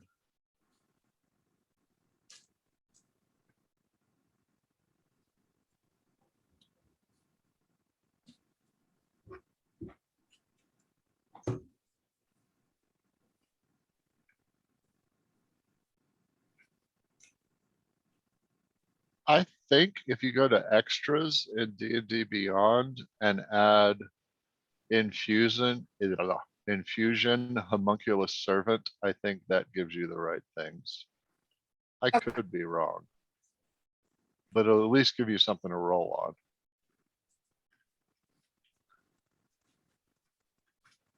I don't know how many times I've spelled this and I still can't spell homunculus right. HAEMON CKULOUSABC. I don't know. Anyways, Dalph, you're up. Cool. Assistant, you're on deck. Cool. I am going to attack the one that I attacked last time recklessly. Mm-hmm. You should. 16 to hit. You hit. 9 slashing damage again. Mm-hmm. You hit it very hard. If an ice-based demon creature could look fucked up, this looks fucked up. And I'm going Like real fucked up. I'm gonna yell for Dalen again. Dalen,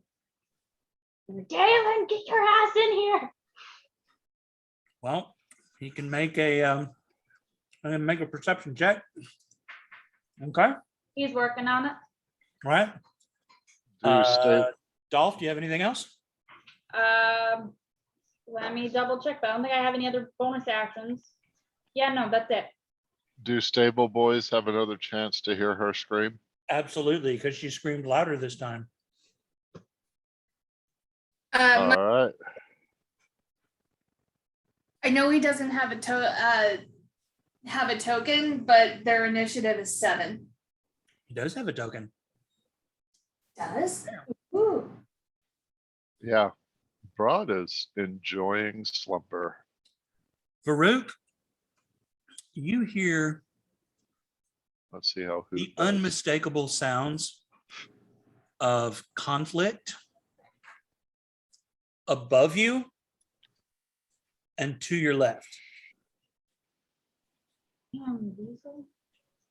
And What about- you recognize, like you recognize Sandalphon's voice screaming. What about me? I don't know. I rolled a 16. You also wake up and recognize sound of Sandalphon screaming. You can roll initiative and join at the end of the turn. Varuuk, you can do 2, and we'll worry about getting you some other place based on how you decide to get to some other place. Joe, do I have control of my little token? Because I've been trying to get its initiative and it's not letting me. I do apologize. You got it. You just have to go click on the number 3 by your token in the turn order and change it to the 22 that you rolled originally. Oh, Oh. not my token, not tax, the unnamed. Now try it. Okay. There we go.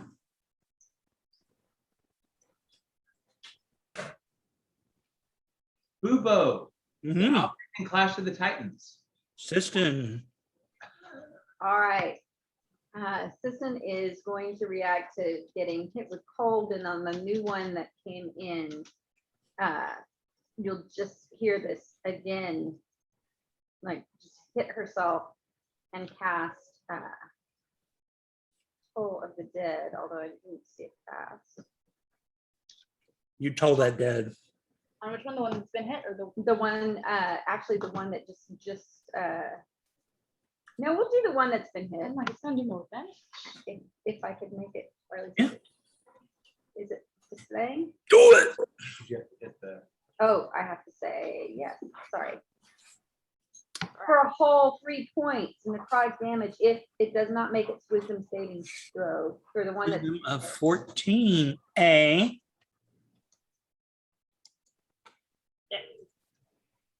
Papa misses y'all. It is not impressed with your tolling or your dead. well, then I will use the rest of my turn to scream, "We need help!" really loud with my bard voice. With your bardic voice. With my bardic voice, it's gonna reverberate. Okay, remaining. Do you stable. happen to know thaumaturgy cantrip? I don't, not today. Well, You should. we'll let it. Varuuk, you hear the unmistakable sound of Siston's voice saying All right. they need help, and you can wake Broad, or Broad can get another. I don't have You it. can wake Broad. Yeah, Goddamn Broad. Snake Broad eyes on a is D20. not about this. Wow. Yeah, Broad and Hoot are sleeping. God damn it! So I don't have a token, so Well, yeah, you do. You just don't know it yet. yeah. Nothing but blackness. Holy Yep, crap. yep. Hang on. I shall. Yeah, I don't know that either Broad or Hoot has rolled in the double digits on this perception check yet. We like our sleep. Get it. Look at my puppy. Okay, so I'm gonna drop the. Are you waking Rajaga up? I was waiting for my turn to be able to act. Well, do you want me? You say you don't have a token. What do you wish to do? So if it's my turn to act, I will stand up, look around, see see that Braun is just zonked out. I will walk 5 feet out of the stable, create a snowball, come back in, and smack him in the face. Grab my gear and run inside. All righty. I'm going to. Can you see now, Varuuk? Yes. Okay, so you're on the bottom floor. This is the stairway up. Go ahead and roll initiative. Hop in at the top of the next turn. Or yeah, roll initiative. That's what I'm trying to say. I did. Is there a way to keep it? Or I'll just roll again. If you just roll it again, you can update your spot and thing. Machine works. All right. Joe, you might need to sort your turn order. Yep, I did. Excellent. All righty. And Oh my gosh. That's a lot of tens. Did getting smacked in the face with a snowball help at all? It did help at all. You are awakened by the sight. Mostly it's the cold and the wet that wakes you up. And just for a brief moment, you see a grinning, very proud of himself with what he has done, Varuuk. And then you hear the noise of combat in the room, up and to the left instead of like Kennedy back and to the left. And Varuuk scampers off. And at the end of this turn, roll initiative, and you'll start your turn there. Okay. I will wait to roll initiative till the end of this turn then. All righty. So we have Little Buddy and Bell attacks.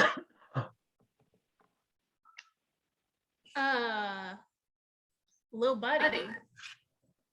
Hold on, something's wrong.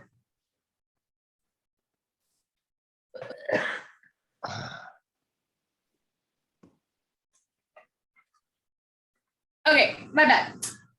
Little buddy is going to fly and land on Dalph's head and cast resistance. Noise. What does that do? You can touch one willing creature once before the spell ends. The target can roll a d4 and add the number rolled to one saving throw of its choice. It can roll the die before or after making the saving throw. The spell ends. Cool. So that happens. So now little buddy is on your head. And then Tax is going to wake up, realize that she is bloodied, just wake up bloodied, and she's going to create a bonfire. Because that's what she does. Do That's not what she does. burn the end down, Tax. Why And then not? Right here, right on top of this guy's head. if he's flying, I guess you could be in the same spot, but it probably couldn't be on his head. It's a 5-foot cube. Mm-hmm. Okay, so since it's flying, it's not going to stick around. It's going to make a 5-foot bonfire that's going to immediately fall to the ground and go out. Okay. And then she, so if it is flying and I Well, move,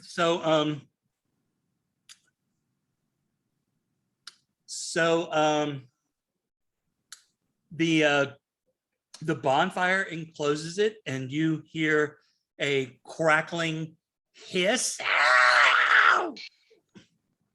And then the bonfire disappears, and This guy's gone. Yay! Yay. With that happening, Tax will 100% run away and go and wake up Dalen. Going, why are you still asleep?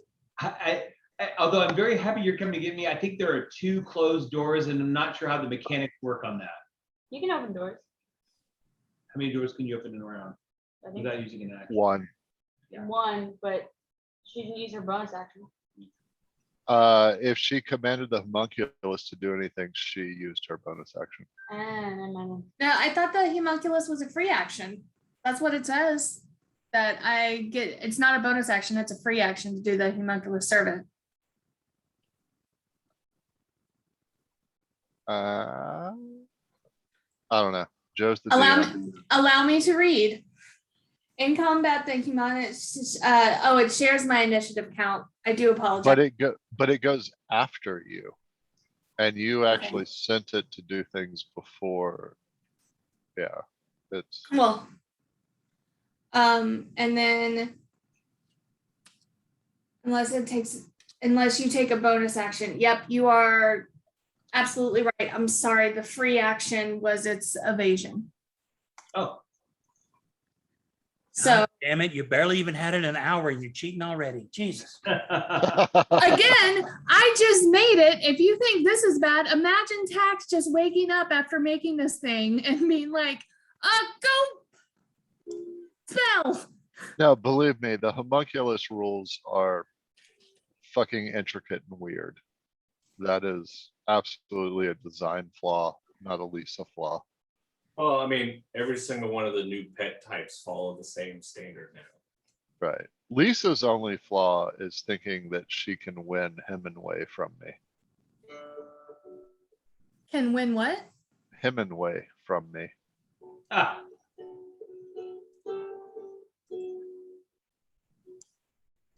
What am I missing? Hemingway, James Hemingway. Your little- Oh, that's true. Did you forget about him? Then I won. All right. Fuck you, No, Lisa. no. Continue. He, No, He- no. okay. She doesn't even know who he is anymore. I think that was able to take, you took away context of a different situation. People understand and remember things in context. That is. No, I win. He's mine. So He stopped having a real name a long time ago. The problem, yeah. That's true. So the remaining thing flies around to you and takes a swing at you, Dolph. Oh, goodness, girl. Mm. This is swing at Stop. Dolph, Mhm. 21, or 2 points of slashing and 4 points of cold. Ooh. How you doing? At 9, I'm bloody. And you hear 3 popping sounds outside the window. Uh-oh. Whoa. Oh, popcorn. Hell yes. Varuuk, What is the distance between the first floor and the second floor? That railing. about 10 feet. I'm gonna make a run and jump for Do it. that table right there and spring up and pull myself Give me some up. athletics. Break it all. Joe, I don't mean to be the bearer of bad news, but you deleted the token in which the initiative for the monsters happened. Yeah, that happens. Except I didn't. Damn it.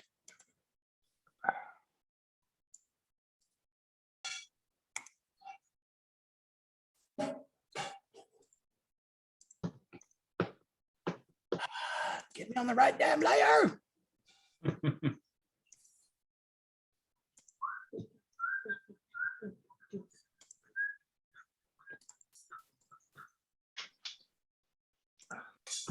Okay. Dude, you charge at that table. You bounce up onto that table you like reach up, and how do you want to arrive on the balcony? I'm gonna like I'm at back home climbing the side of a mountain. I just fist over fist and haul myself over the railing and keep going. All right, you land on the balcony, and you have movement left. I will. So it takes my normal movement to get to about there, and then I'll use my action to dash. Okay, keep going. Then I will bust in the door and just assess the situation. Well, the situation is there's a pretty wounded Dalph, a maybe somewhat wounded Siston, and a little looks like a winged demon nightmare thing kind of flying, and he's someone new. Bring us someone new. We will kill you all for Vernus and for our queen. Also, there is a tiny flying mechanical hoot. Poo-poo. Boo-bo. But that was my action to get in there, so I'm done. All right.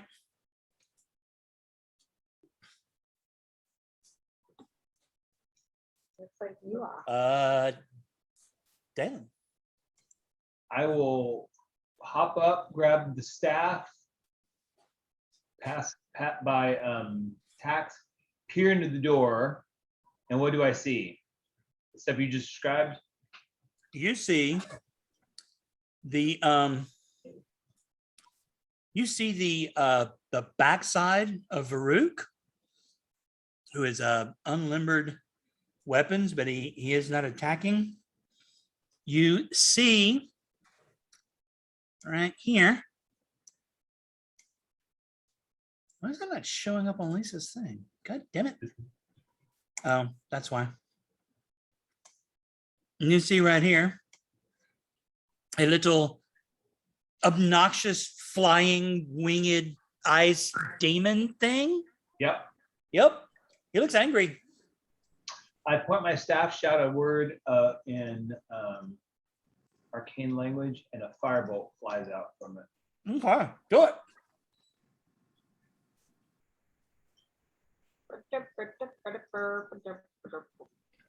Ooh, Well, a firebolt whizzes past it, strikes the stone wall right here, fortunately.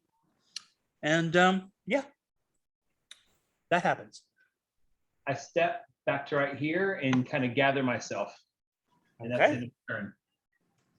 Dolph, you are up. Siston, you're on deck. I'm going to attack the creature in front of me Do it. recklessly. Mm-hmm. 23 to hit. Nice. 7 slashing. How do you Nope. want to do this? I want to, after he screams about killing all of us and bringing us to the Ice Queen, I'm going to say, I think you've underestimated us. We're 1-0, you're losing. And I want to cut off its head. You cut off its head, and it shatters in a puff of smoke.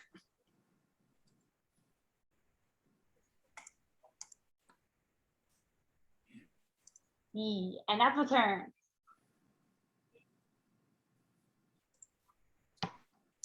That's my turn. Okay. Siston, give me a perception check. On it.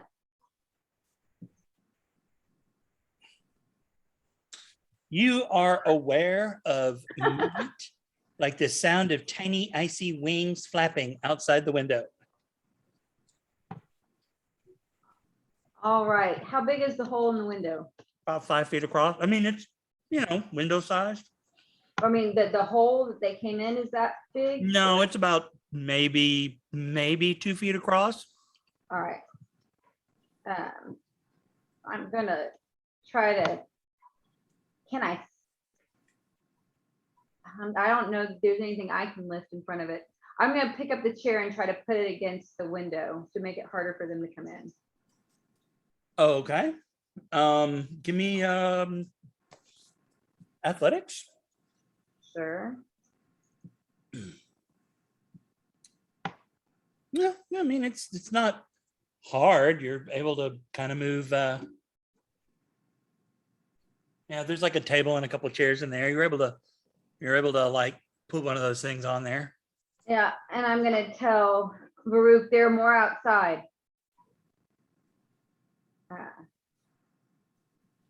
Okay. And let's see, is that, so picking up the chair and putting it up is my action? Yeah, that'll be your action.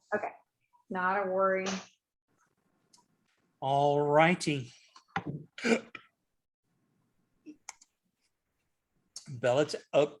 Bell attacks. You are up. Give me a perception check. Okay.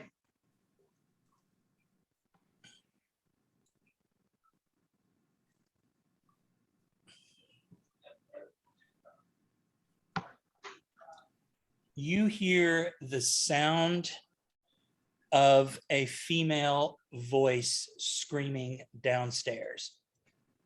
Uh-oh. What's happening? Okay. I'm gonna run into here.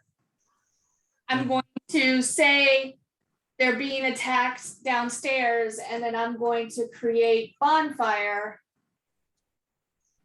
Right. And think about what you're doing, because that's a thatch roof directly below the window. You said it's a 5-foot square, yeah? Yeah. It doesn't magically float. No, in fact, it has to be cast on the ground according to the spell description.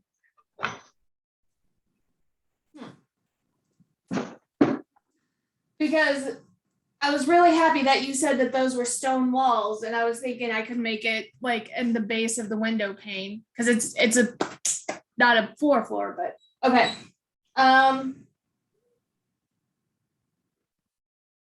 And I would come in here and I would say that they were screaming downstairs, and then I would come into this corner and I would prepare. My action would be to prepare to cast bonfire at them when they fly in. Can you not learn firebolt or something? I like I am what I am, sir. Yeah, I I like got it. it. It's just bonfires inside seem like a super bad idea. But on my end. All right. You're going to you're going to prepare to cast bonfire. What will be the trigger? If I see one of those motherfuckers fly in the room. You're gonna toss a bonfire on it. All right. Yep. Sounds good. It worked real well with the last one. It sure did. Little Worked buddy. real What well. you doing? Little buddy is going to let me read resistance one more again. It's concentration for up to 1 minute. Yeah, so little buddy is going to fly and just be circling my head. And you know what? He's also going to hold create bonfire because he can hold action. Bonfire is also a concentration spell. Oh, so I have to roll concentration for the one that I have on you, or does that one just naturally end? So if you cast it, any previous castings will go away. Okay. So how does that work with the homunculus servant? Because Are you casting it through him? yes. Then you're So, casting it. right, the homunculus servant doesn't cast. Yeah. He just allows you to cast through him with a touch range spell, which create bonfire is not. Okay. But if you start casting a concentration spell, then your previous concentration spell ends Yeah. Right, well, immediately. she doesn't have another concentration spell up, so Yeah. Okay. All right. Over here. Usually afterwards. Oh, if we've hit the Yep, end of the round, it. then I need to roll initiative. You do. You absolutely do. All right. So there you go. Damn. All right. Well, you burst in the door. You see Varuuk like handstand and, pole vault without a pole. Wait a minute. Think about that for a second. I mean, You see- I don't know that I burst into a door. Well, I go on a 19 and I just woke up. okay. Well, so are you inside the inn or not? When I woke up, I was in the stables. So Right. I'm wherever that is. Well,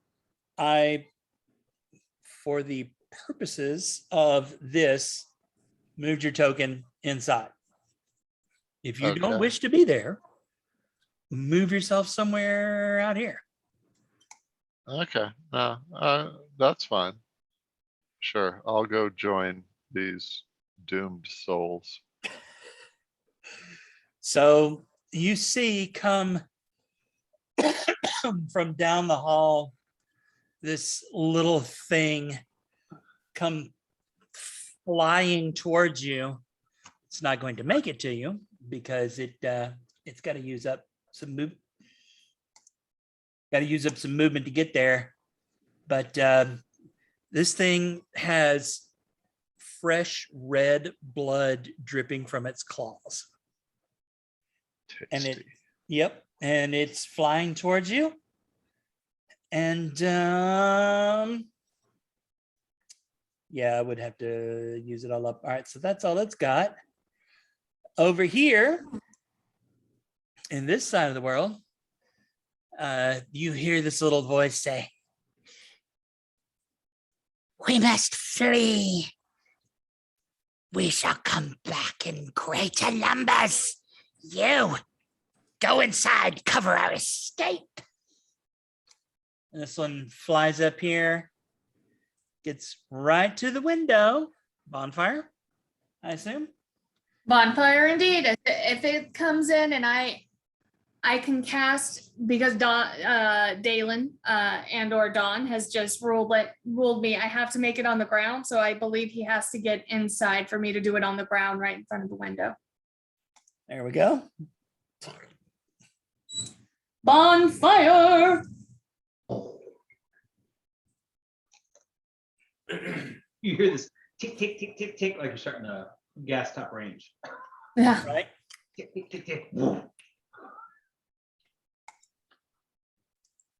My resistance. Yeah, he fails it, and the flames, as the bonfire bonds, and yeah, he takes it in the shorts, man.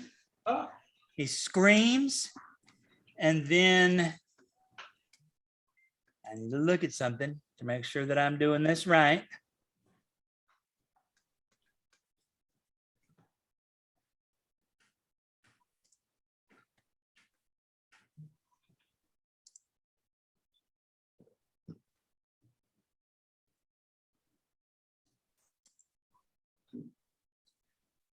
And then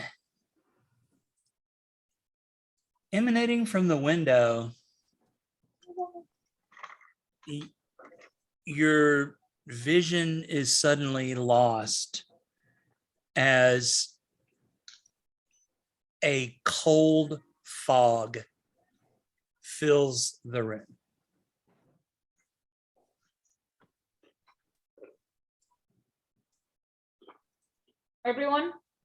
Everyone blinded.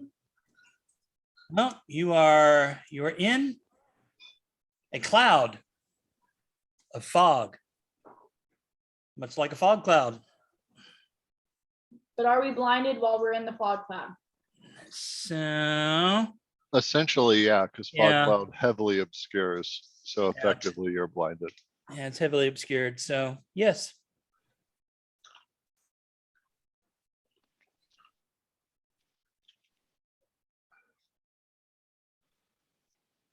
And as the fog fills the room, the one that you just bonfired begins to laugh maniacally.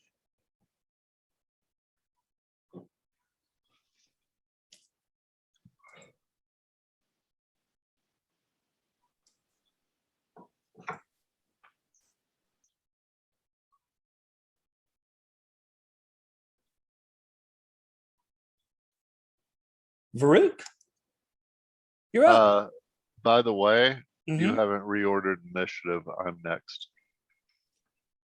Oh, wow. My apologies. It's fine. It gets weird when you add people mid-combat. I understand. Wait. So this fire pit right here, Yep. is there a fire in it? You bet there is. Yeah, so I'm gonna move to here and push that motherfucker into the fire pit. Give it. Let's do it. Give me you're gonna It's an grapple? No, it's an opposed athletics check to shove. Okay. So, oh shit, there's my athletics check.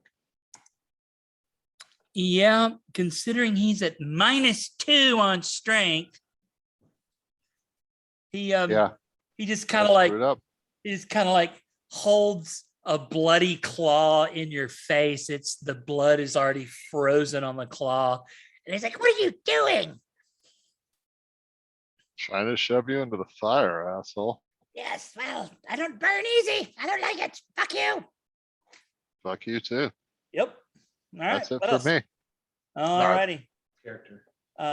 So now, Do- Varuuk, you were standing in a cloud of fog, as though it Quick. were a fog cloud.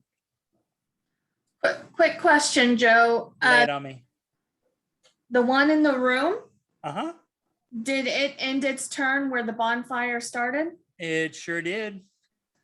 Allow me to roll. It either starts or ends its turn. You don't get to double dip. Well, I cast it on my turn, and then if it ends its turn in the same space, it takes the damage again. Well, you cast it in reaction to him coming in. Oh, yeah. You're right. My apologies. Yep. And the question is, do you wish to keep burning a hole in the floor of the inn?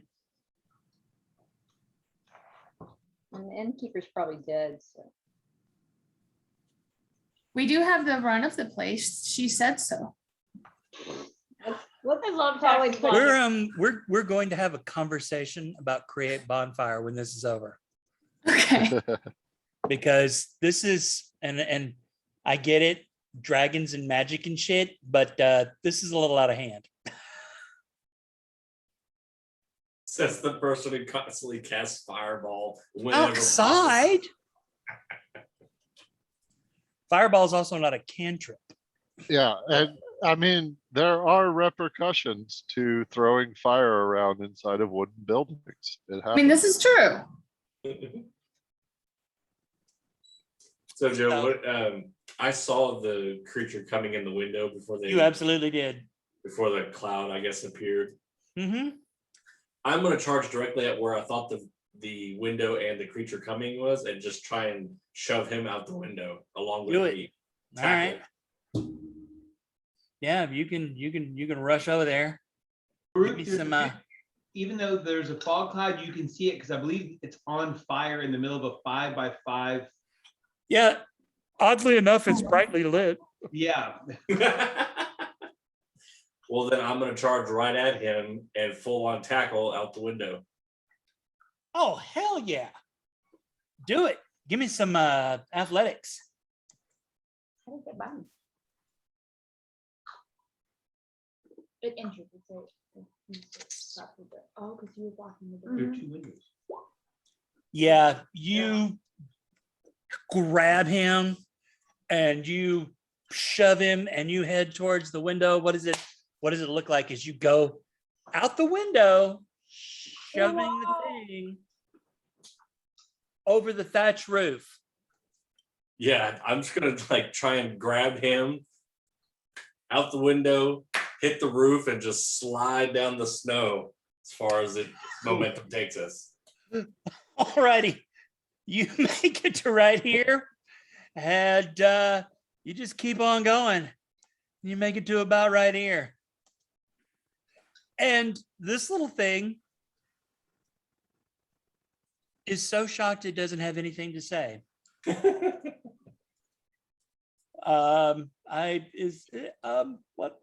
else you got? I assume that's my action. So Yeah, that would do it. All right, Punch it on the way down. you're right. Yeah, Dalen, so you're I would- up. I guess let's count it as a grapple. Like I'm like I have him underneath me. Are you using it as a Are you using it as a sled? Is that what Yes. you're doing? Are you Yes. making a Mefrit toboggan? Is that it? Yep. Okay. All right. You know what? I love it. You are on top of the. Back home we call it bowling for methods. There you go. That's right. Method curing, curling, curling. All right, Dalen, you are in a cloud of fog. Am I? I'm outside the room. It doesn't matter. Oh, then everybody's in a cloud of fog. Yeah, fog cloud creeps Even around Jay? doors, filling up the room. Okay. Yep. I'll take the fog that's near me and condense it to ice and let it fall to the ground. So now I can see at least around me. It's magical fog. I don't think so. Oh. What? All right. Well, then I will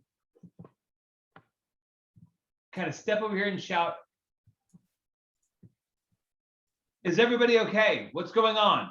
And I see the fire on the far, I assume I see at least a well-lit fog on the far side of the room. So you feel as though the cloud of fog will end about right here. If you, in other words, if you were to walk a little further, you know you would exit the fog.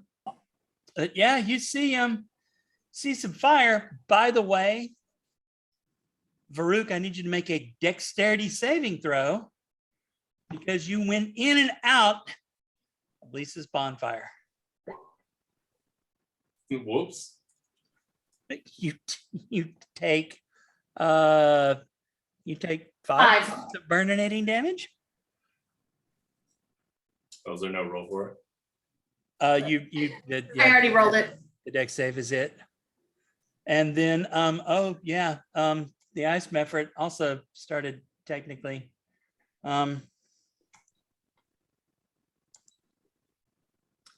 The ice Mefrit,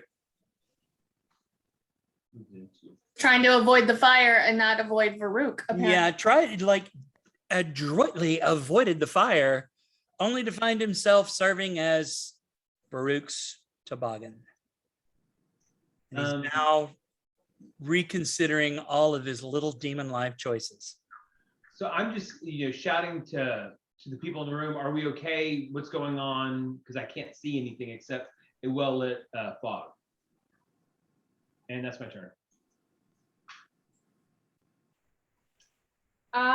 Ooh, nice.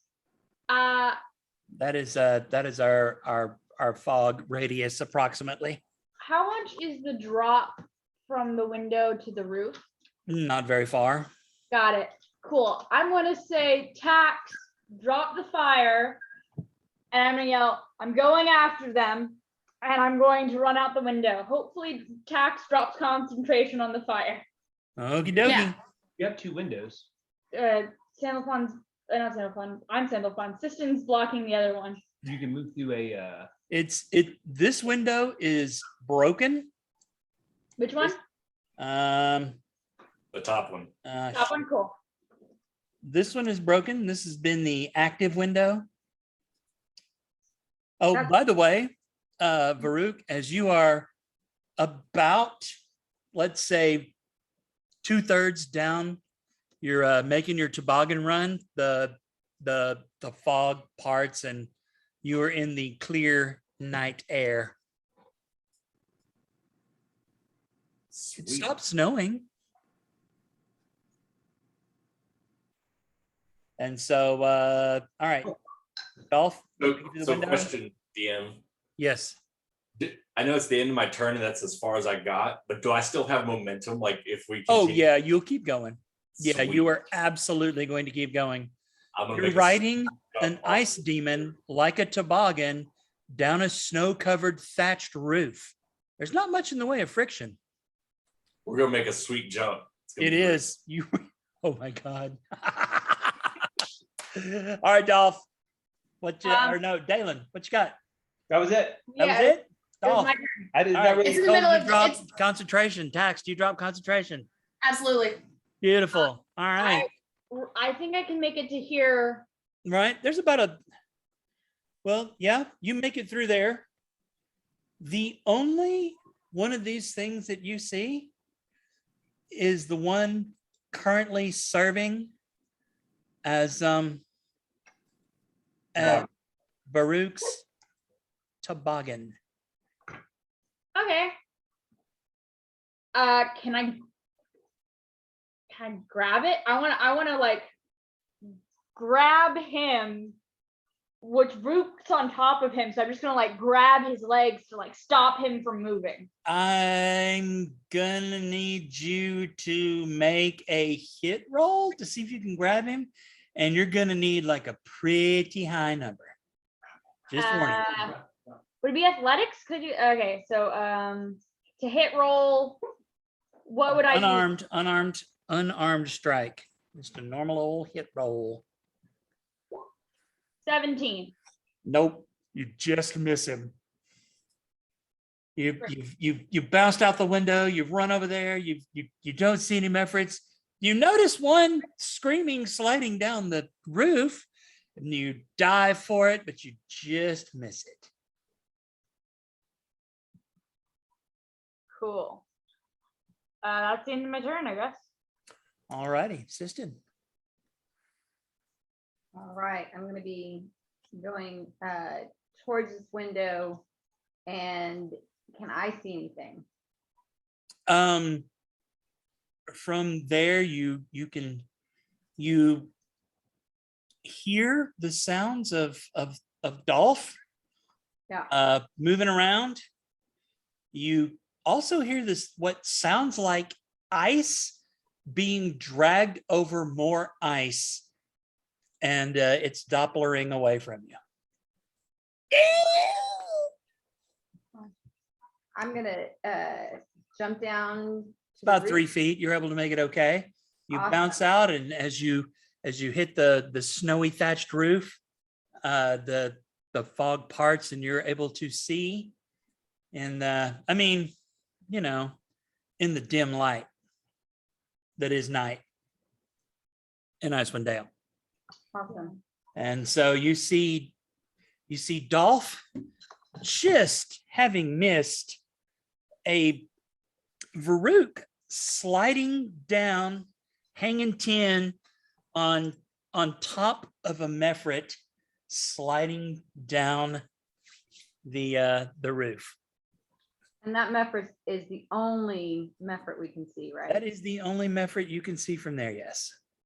All right, then that Mephrit's has plenty of room and I can see it, so I will be casting on it. And it has Would this be considered grappled, Chris or Jay? Would you consider the toboggan Mephrit to be grappled? Oh yeah, he totally is. He's Yeah, totally yeah. grappled. So I would- that's disadvantage on dexterity saves? No, the only thing that happens as a result of being grappled is your movement speed is 0.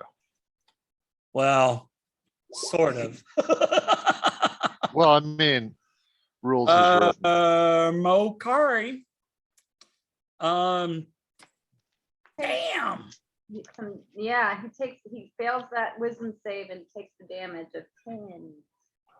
So the question is, what does it do for something that's wounded? That is what for something that's wounded, right? Yeah, that's the wounded one. Yeah, the bell of lost souls tolls, and boom, and you can see the sound reverberating through his tiny, now kind of helpless toboggan-y body, and it shatters quite a bit of it, and he screams. mean, he's really preoccupied with being used as a toboggan right now. And he really, really doesn't like anything that's happening to him. But, he's a demon, so fuck him. What else you got? Well, and I say a prayer for thanks to the unweaving and scan the area. But that is That's what you got? that's what I got. And we are for sure have only had a short rest and not a long rest. That is correct. All right. Bell attacks. I am going to take a minute to see if I could, because I imagine when I went to sleep, my backpack was by me, grab it. I've measured the lovely bell attacks and you can tell me because I can't see, but I've already been out of this room a couple times in and out. So I'm going to possibly bump into Dalen, but at my movement, I can get to here. So does heavily obscured affect movement? It doesn't, does it? No, it doesn't. Yeah, you can just move all the way through. Yeah, you fumble your way through it, and you burst out of the fog, and you're on the balcony overlooking the common room. You see the fire pit, nice fire going, and you see Brad Yaga engaged with another one of these icy, demony, fly, stabby, cone of coldy things. Tax is going to do something she's never done before, but only Brad Yaga will know. Oh, well, let's I can't wait for this. She's not going to be very good at it, apparently, but she's going to try, damn it. She's gonna shoot it with her crossbow.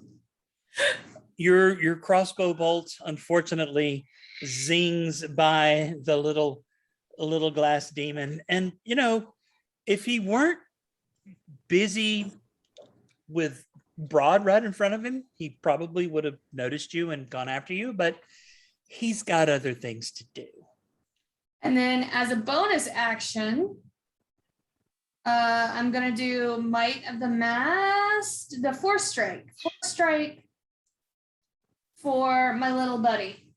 And what does that do? It's a ranged weapon at a +4 to hit, range of 30 feet. One target you can see hit is 1d4 + 2. So. Okay. Roll to attack. That didn't work out, so we don't even got to worry about anything else. Well, shit. All right.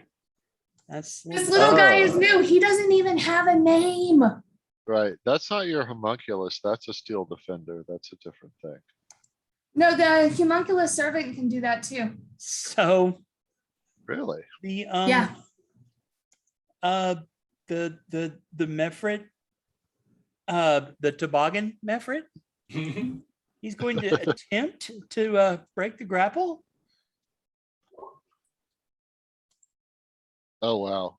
Yeah, I can't not fit. I can't not. Yeah. So he stays grappled. Brad Yaga, the one in front of you that you just tried to so rudely dip into the fire, he goes, "No, my type don't like fire. We like this," and he vomits a cold breath weapon upon you. Oh, this is going to be fun because if I fail this, I go unconscious. That's true. Dex save. Oh yeah, you take 2 whole points of cold damage. Yeah, that's half my current hit points. Yeah. And you know what? You can make a opportunity attack against him Oh, okay. because he's I'll use my opportunity attack to shove him into the goddamn fire pit. do it. So athletics check. Yep. God damn it. He doesn't want to go in that fire. It does not. Well, what does he roll? Yeah, he Go in the fire, unfortunately, bitch. small and icy, and he goes in there, and he doesn't like fire, so he's going to take some damage. It's not going to be good. He screams as he is immolated by the flames. Yeah, and now it's my turn, and I'm gonna smack the fuck out of him. Now, Joe, even though he's grappled, it just makes his speed 0, which is 0 plus momentum, but he can do other things. That's true. well, but he'll take a swipe at you with a claw. There Then, we go. yeah, claw. Oh, toboggan rider. You really got a 19. Kind of hard to miss. Wow. Yeah, you take 2 points of slashing and 3 points of cold. You become aware that your toboggan is fighting you. You're like, what the fuck? So that'll drop me to 0. I will restless endurance and shake it off and like headbutt him. Nice. Do it. Do it. Do it. Do it. If did the ice creature move away from me at all? Do I get an opportunity to attack? Not yet. And even if it does, it's not willfully moving away from you, so it Oh. won't provoke. Got it. Right. Yeah, but it'll it'll keep sliding on Varuuk's turn. All right. All right. So are you gonna well your head butted on so yeah, Broad and then Varuuk. So Yeah. So Yep. I have one more use of favored foe remaining. So if Do this it. guy gets hit, it'll be favored foe. I pull the hammer off my belt nice. and smack that motherfucker. You gonna get closer to him to smack him? Well, yeah. Oh, you hit him For 9 points of hard. damage. for what? 9. Oh shit. Man. Also, I know a bit about methods because I've researched them a bit for my campaign. Uh-huh. I'm pretty sure he's vulnerable to bludgeoning. Yeah, I think he is too. I'm gonna double check. Yep. So I think that's 18 points of damage. Well, not only that, but he's also vulnerable to fire. How do you want to do this? I want to, as he's like screaming in the fire, I just want to shatter him into millions of little pieces Hey. with my hammer. You swing the hammer like a Nordic god of thunder, and you strike that little glass demon, and with a little arrogant laugh is the last little sound he makes before he explodes into a cloud of ice shards that are melted by the fire and evaporate. And then I want to look up at Tax on the balcony and just say, can I go back to bed now? There's more. Are they alive down there? I'm alive down here. I would 100% say they're on top of the stable. Okay. Okay. All righty. You do have the rest of your movement. I guess I need to get to a staircase then. So this is the nearest staircase. That is the nearest staircase, and Okay, so I move 5 feet forward, so I've got 10, 15, 20, 25. I will begin to mount the staircase. dirty. All righty, Varuuk, you have fought off. You have looked at the god of death and told it not today. You are riding down a snow-covered thatched roof on an ice method toboggan, and he just slashed you enough to hurt. You come back. What do? I'm going to give you a choice. Do you want to do something, or do you want to ride down first? Oh, we're riding first. All righty. So you both go off the roof. There's that little moment when you realize you're about to come up, and you kind of lean back and you kind of go up at a little arc, and then gravity remembers there you are. And fortunately, it's very low to the ground thatch roof, so you won't take any falling damage. It's also probably a bank of snow. Yeah, you both plop into a very cold but not very damaging bank of snow. You still have the rest of your movement. I will use half my movement to stand up, and then I'll take my ice pick and slam it right down into his. Do it.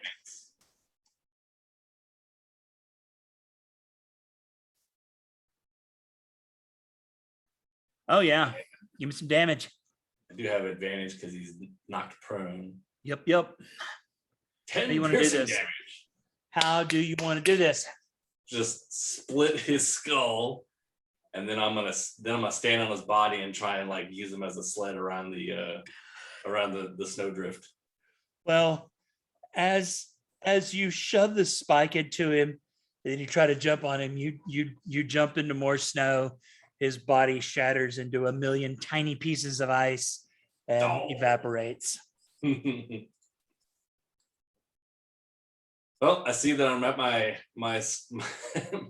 back to my sleeping joint. I'm gonna walk in and fall down, collapsed, very exhausted. All righty.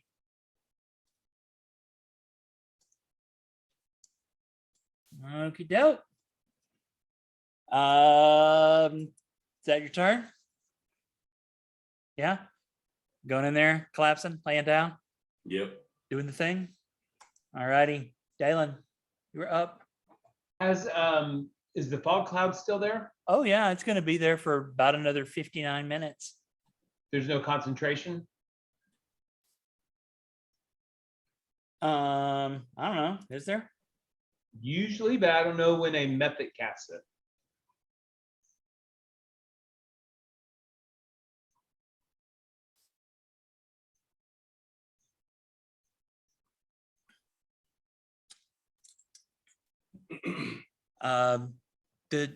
You didn't see the method that cast it?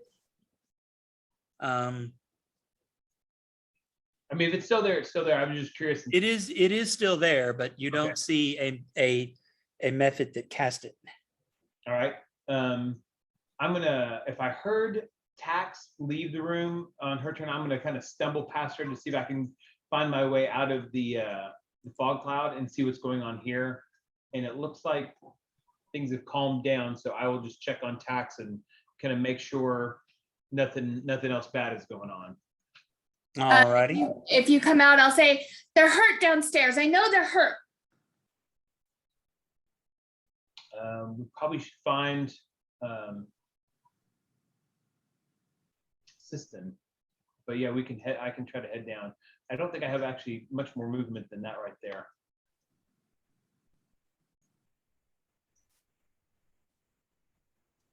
Yeah, that's 30 feet. All right, that's my turn. Dolph, Siston, you were up. I'm gonna climb back into bed, and I'm going to wait in my bed with my great sword out, waiting to attack anything harmful. Beautiful. Is that your turn? Yeah. Okay. Siston.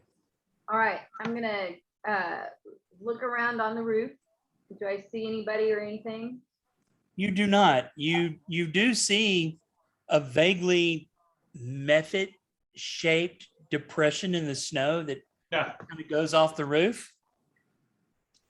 But oddly, you don't hear anything.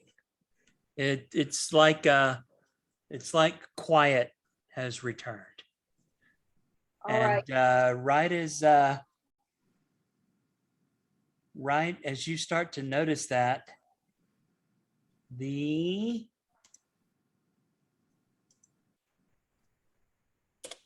fog cloud dissipates. All right.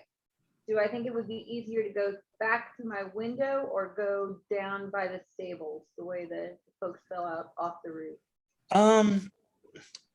Well, it depends on where you want to go. If you want to just get to the ground, you can Varuuk it on down there and then make your way around, or you could climb back in. It's only like 3 feet between the windowsill and the beginning of the roof. All right. I think I'm going to go in and I'm going to, if the fog cloud is dispersing, I'm gonna do a medicine check if they will let me on Dalph. Well, that is the Dalph will have to let you know how they feel about it. Dalph, how do you feel about it? A medicine check. On Are me? you- Yeah.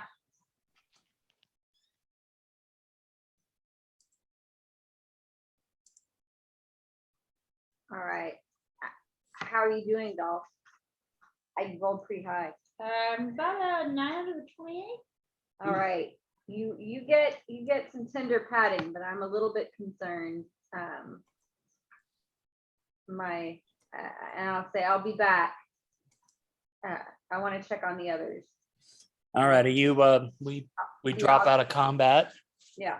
As there's not an icy screamy thing within sight. And you hear Allie's voice screaming from downstairs, "Somebody help us! I think Corey's dead." Oh no. All right. Then I will run. I got no. I'll follow. I mean, I'm not expecting to score any huge brownie points for this, but once all hostiles are eliminated, I go back to the stables and go to sleep.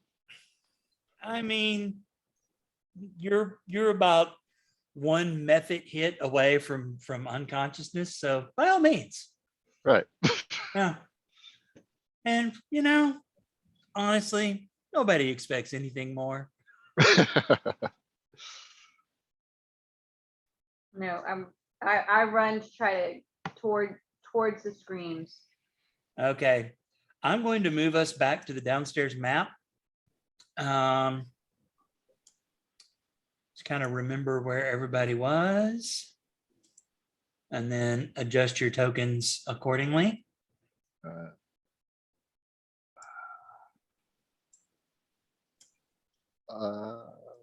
Yeah. I'm going back to the stables, so we'll just say that's where I am. Okay. You make it back into the stables next to an already snoring, very satisfied snoring Varuuk. It's like you've never heard a smug snore. That's it. It's like Now I understand that giant lullaby I know, smug snoring. And Yes. I hum it as I drift off back to sleepy land. All righty. So Dolph, are you staying in bed? Are you coming downstairs? No, Yeah, I would assume so. So you follow the sounds of the screams down the hallway, and you break into, you don't break into, but the door to their bedroom is opened. There's a little fire in the fireplace, though. It's kind of warm in here. But Allie has a couple of cuts that look like they were made with icy claws, and Corey is laying on the ground in a pool of blood, unresponsive. You don't know if she's unconscious or dead. Well, I can check. You can. So can I? We were You, attacked by Dave Mustaine. Right. She is unconscious, but you stabilize her. All right. I'm going to say a prayer to my lady, and I will use my last spell for 8 points of healing. Not bad. Wow, that's actually more than she has. That's what I was thinking. She Like, feels good. You can actually heal her to full health twice with that. I So she's like, oh, huh, what? And then she looks at both of you, big wide eyes, and she goes, what were those things? And I say, Preserver has granted you health. We'll find out what they are. Perhaps they're related to the ogres that took the light. I'm gonna say it very convincingly. Make a persuasion check. Or you know what? I can make either I get. one. Hold on. I'm going to give you a bit of meta knowledge. Make a deception check. All right. It's the same, so you can keep that roll if you would rather, but I have the same plus. And they're like, Allie is still panicking, right? Like she just witnessed the almost death of her one remaining family member. And she's kind of like, and Corey's, aside from the rips in her nightgown and the pool of her own blood that she's sitting up in, sopping up blood into her own nightgown, she looks fine. And she's like, yeah, I guess that tracks. I don't know what those were. Yes, they And then Alex like, should we go get Trovis? Should we go get Trovis? She's like, no, that drunk bastard's in a mound of snow asleep. He's less than useless. Let's just. They are all dead. She means the ice creatures. She means the ice creatures. She means the ice. And they're like, well, good. Then I guess I guess giving you free reign of our place saved our lives. It must have. Because I and you can see not on that map, Joe, this window right here is also broken. Yeah. And she goes, did they attack you upstairs? I think they Yes. they did. We heard what was coming from downstairs, and then I know that we tried to alert and come as quickly as possible. But there were a couple that went through our window as well. They must be able to sense heat. She goes, I will close the room and I will fix it in the morning. And we will fix it. oh, okay, thank you. I'm going to make some herbal tea that will hopefully make everyone sleep. And she goes into the kitchen, and a few minutes later she returns with a large pot of tea. She pours herself she's using like a beer stein, and she just kind of pours it with herbal thyme sleepy tea. And it's hot. You would think she's going to sip it. Nah, none of that. She just drinks it as fast as she can. She pours a mug, hands it to Allie. They drink it and they're like, okay, here you go. I think sleep will come quickly. We'll talk about this in the morning. And Will you rest and recover? You've been through a lot. There was a lot that the preserver can do to help you, but you'll need to rest on your own. And I asked, is there anything I can do for you? I could check. I'm good at medicine. who are you asking this to? And I can't remember which one was the one that was just has scratches. That's Allie, Allie. the younger, the young, and as it describes her in the book, life. Yeah. So she's she kind of looks at you and she goes, who's the preserver? Oh, the preserver is wonderful. She looks after those who are hurt. She looks over the spirits of the dead, but then she grants life to those who are not yet ready to come. And I make a symbol. And I just treat it as like it's matter of fact, everybody would know this. Right. She goes, does she demand sacrifices to make it daylight again?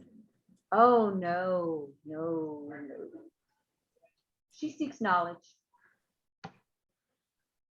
I think I would like to know more about this, but maybe we can speak of it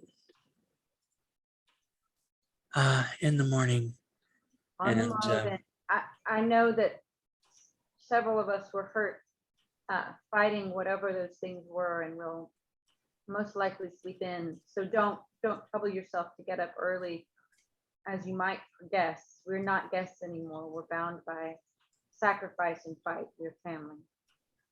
And just nod to them and head upstairs. Okay. They they thank you. They make some pleasant, night noises, and they go on tax. What are you going? You're gonna go upstairs, grab all things, bring them downstairs, then close up the room. Little buddy Yeah. stays in there. I am actually Oh, going little buddy is not staying in the room. Little buddy is down in the bedroom with us, but he is in the window in case anything else tries to come in. He has Gotcha. alarm system. Okay. I am going to actually check on the guys in the stable. Okay. Well, Varuuk is, you have, Sistan, I don't know if you have in all your time upon this world heard a smug snore. Like, you didn't know that those two things went together. You've heard drunken snores, you've heard tired snores, you've heard exhausted snores, you've heard the snores of the sick and wounded, but you've never heard it's almost disturbing how smug it is. It's just, it's a smug snore. It's a smug damn snore. You've never heard such a thing. Also, Varuuk and I are snoring in giant. Yeah. Which is a lot like a normal snore, just bigger. I right. will check to make sure their breathing is regular and good. And I imagine if Hoot wakes up, hopefully Hoot does not take me for any evildoer, but I'll try to do the best kind of medicine check I can do without disturbing them if they're asleep. If they look like they're not in danger of bleeding out, I'll probably keep them be. Neither one of them looks like they're going to wake up dead. So, All right, then I'll make it back inside and check. already. I still need to check on Tax and then Jalen. Alrighty, you're able to check in with them. Is everybody moving downstairs to sleep now? At the very least, I need to go back up and get my stuff, but I liked how my room had no exterior windows, so I kind of want to go back there. Yeah, go back there. Up there, Tax.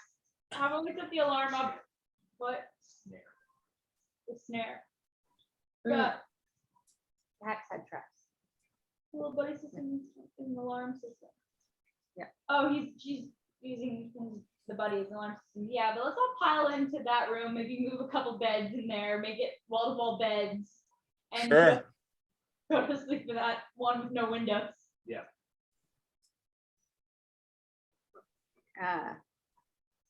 And if we're far enough away from them, I'll ask Dalph.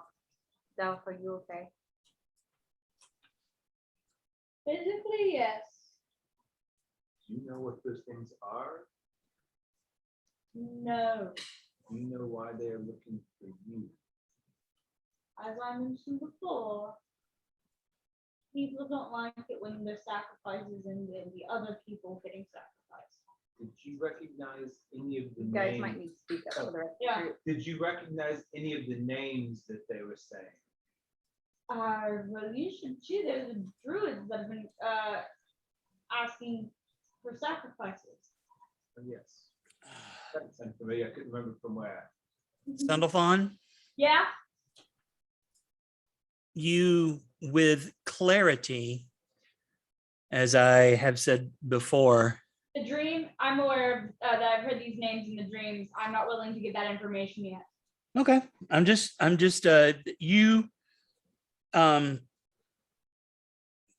you do recognize the name that one of the Mefrit said. Cool. So this seems like this is another issue. Yep. This seems like this might be another issue we need to take care of if this is going to keep happening. Just attacking us is one thing, but attacking the innocents. Yes, and I don't particularly want to be sacrificed. That's No. currently the only solution I can find is to give myself up, and I don't particularly want to do that. What if we were to stop the people who want you to be sacrificed? Oh, I'm up for that as well. I thought you meant immediate action. Got it. No, no. I don't know when or how, but yes. But apparently, we are going to need to start standing a watch and maybe not splitting up quite as much. I know Borjaga and that crew likes to sleep outside, and there's going to be times that that's unavoidable, but we probably need to do better about keeping together and standing watch and being ready. I can do the next bit of the watch. I was not injured. I barely even interacted with any of this, and then I can wake up somebody in a couple of hours when I just can't stay up anymore.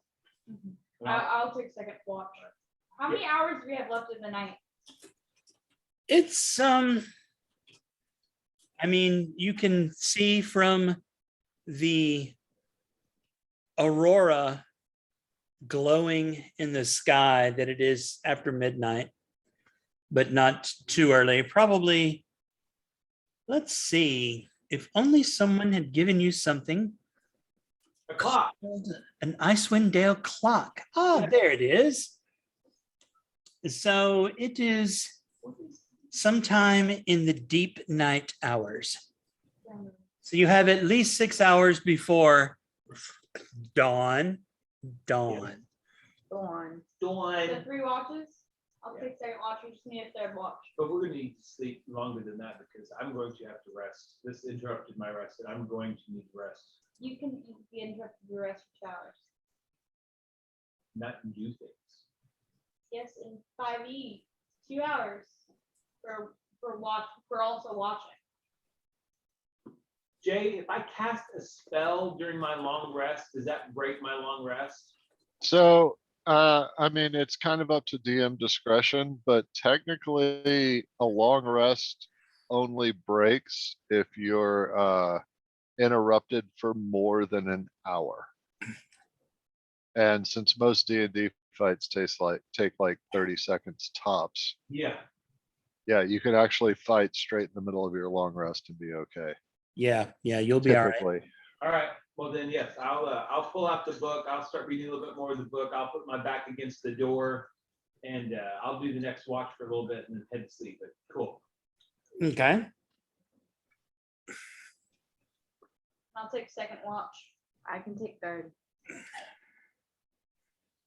As the night goes on, you hear the wind begin to pick up outside, and you make it through the night.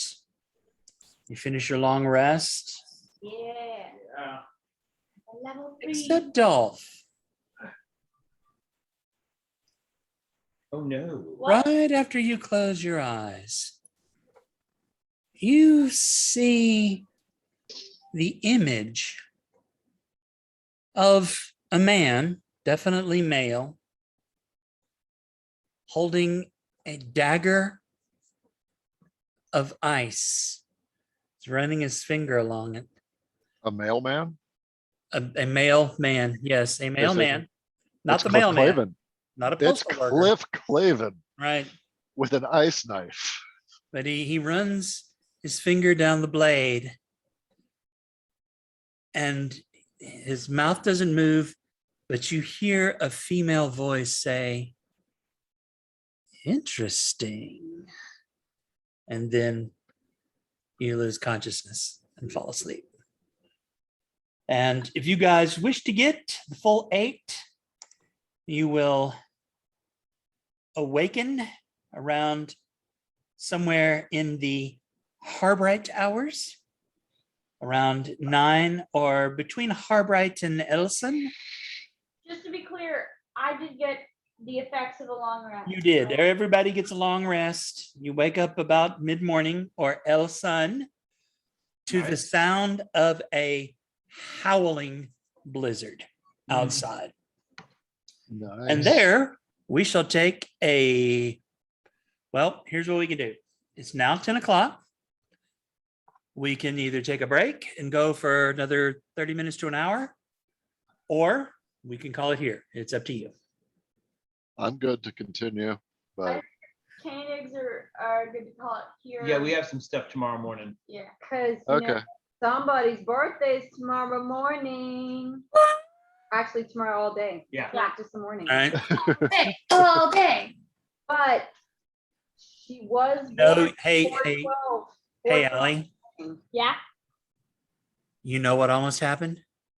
Hmm? On your birthday deathbed. I think it's great that y'all celebrate Angela Lansbury's birthday. Oh, yeah. You know, I don't know why you do it, but good on you. Boss's Day. It's National Boss's Day. because she's somewhat bossy. And did you all see that Aline Marie was nominated for an acting award again this year? I did. Outstanding featured performer for Much Ado About Nothing. Noise. Right. That's what's up. Boss, a happy Bosses Day, one day early since tomorrow's Bosses Day.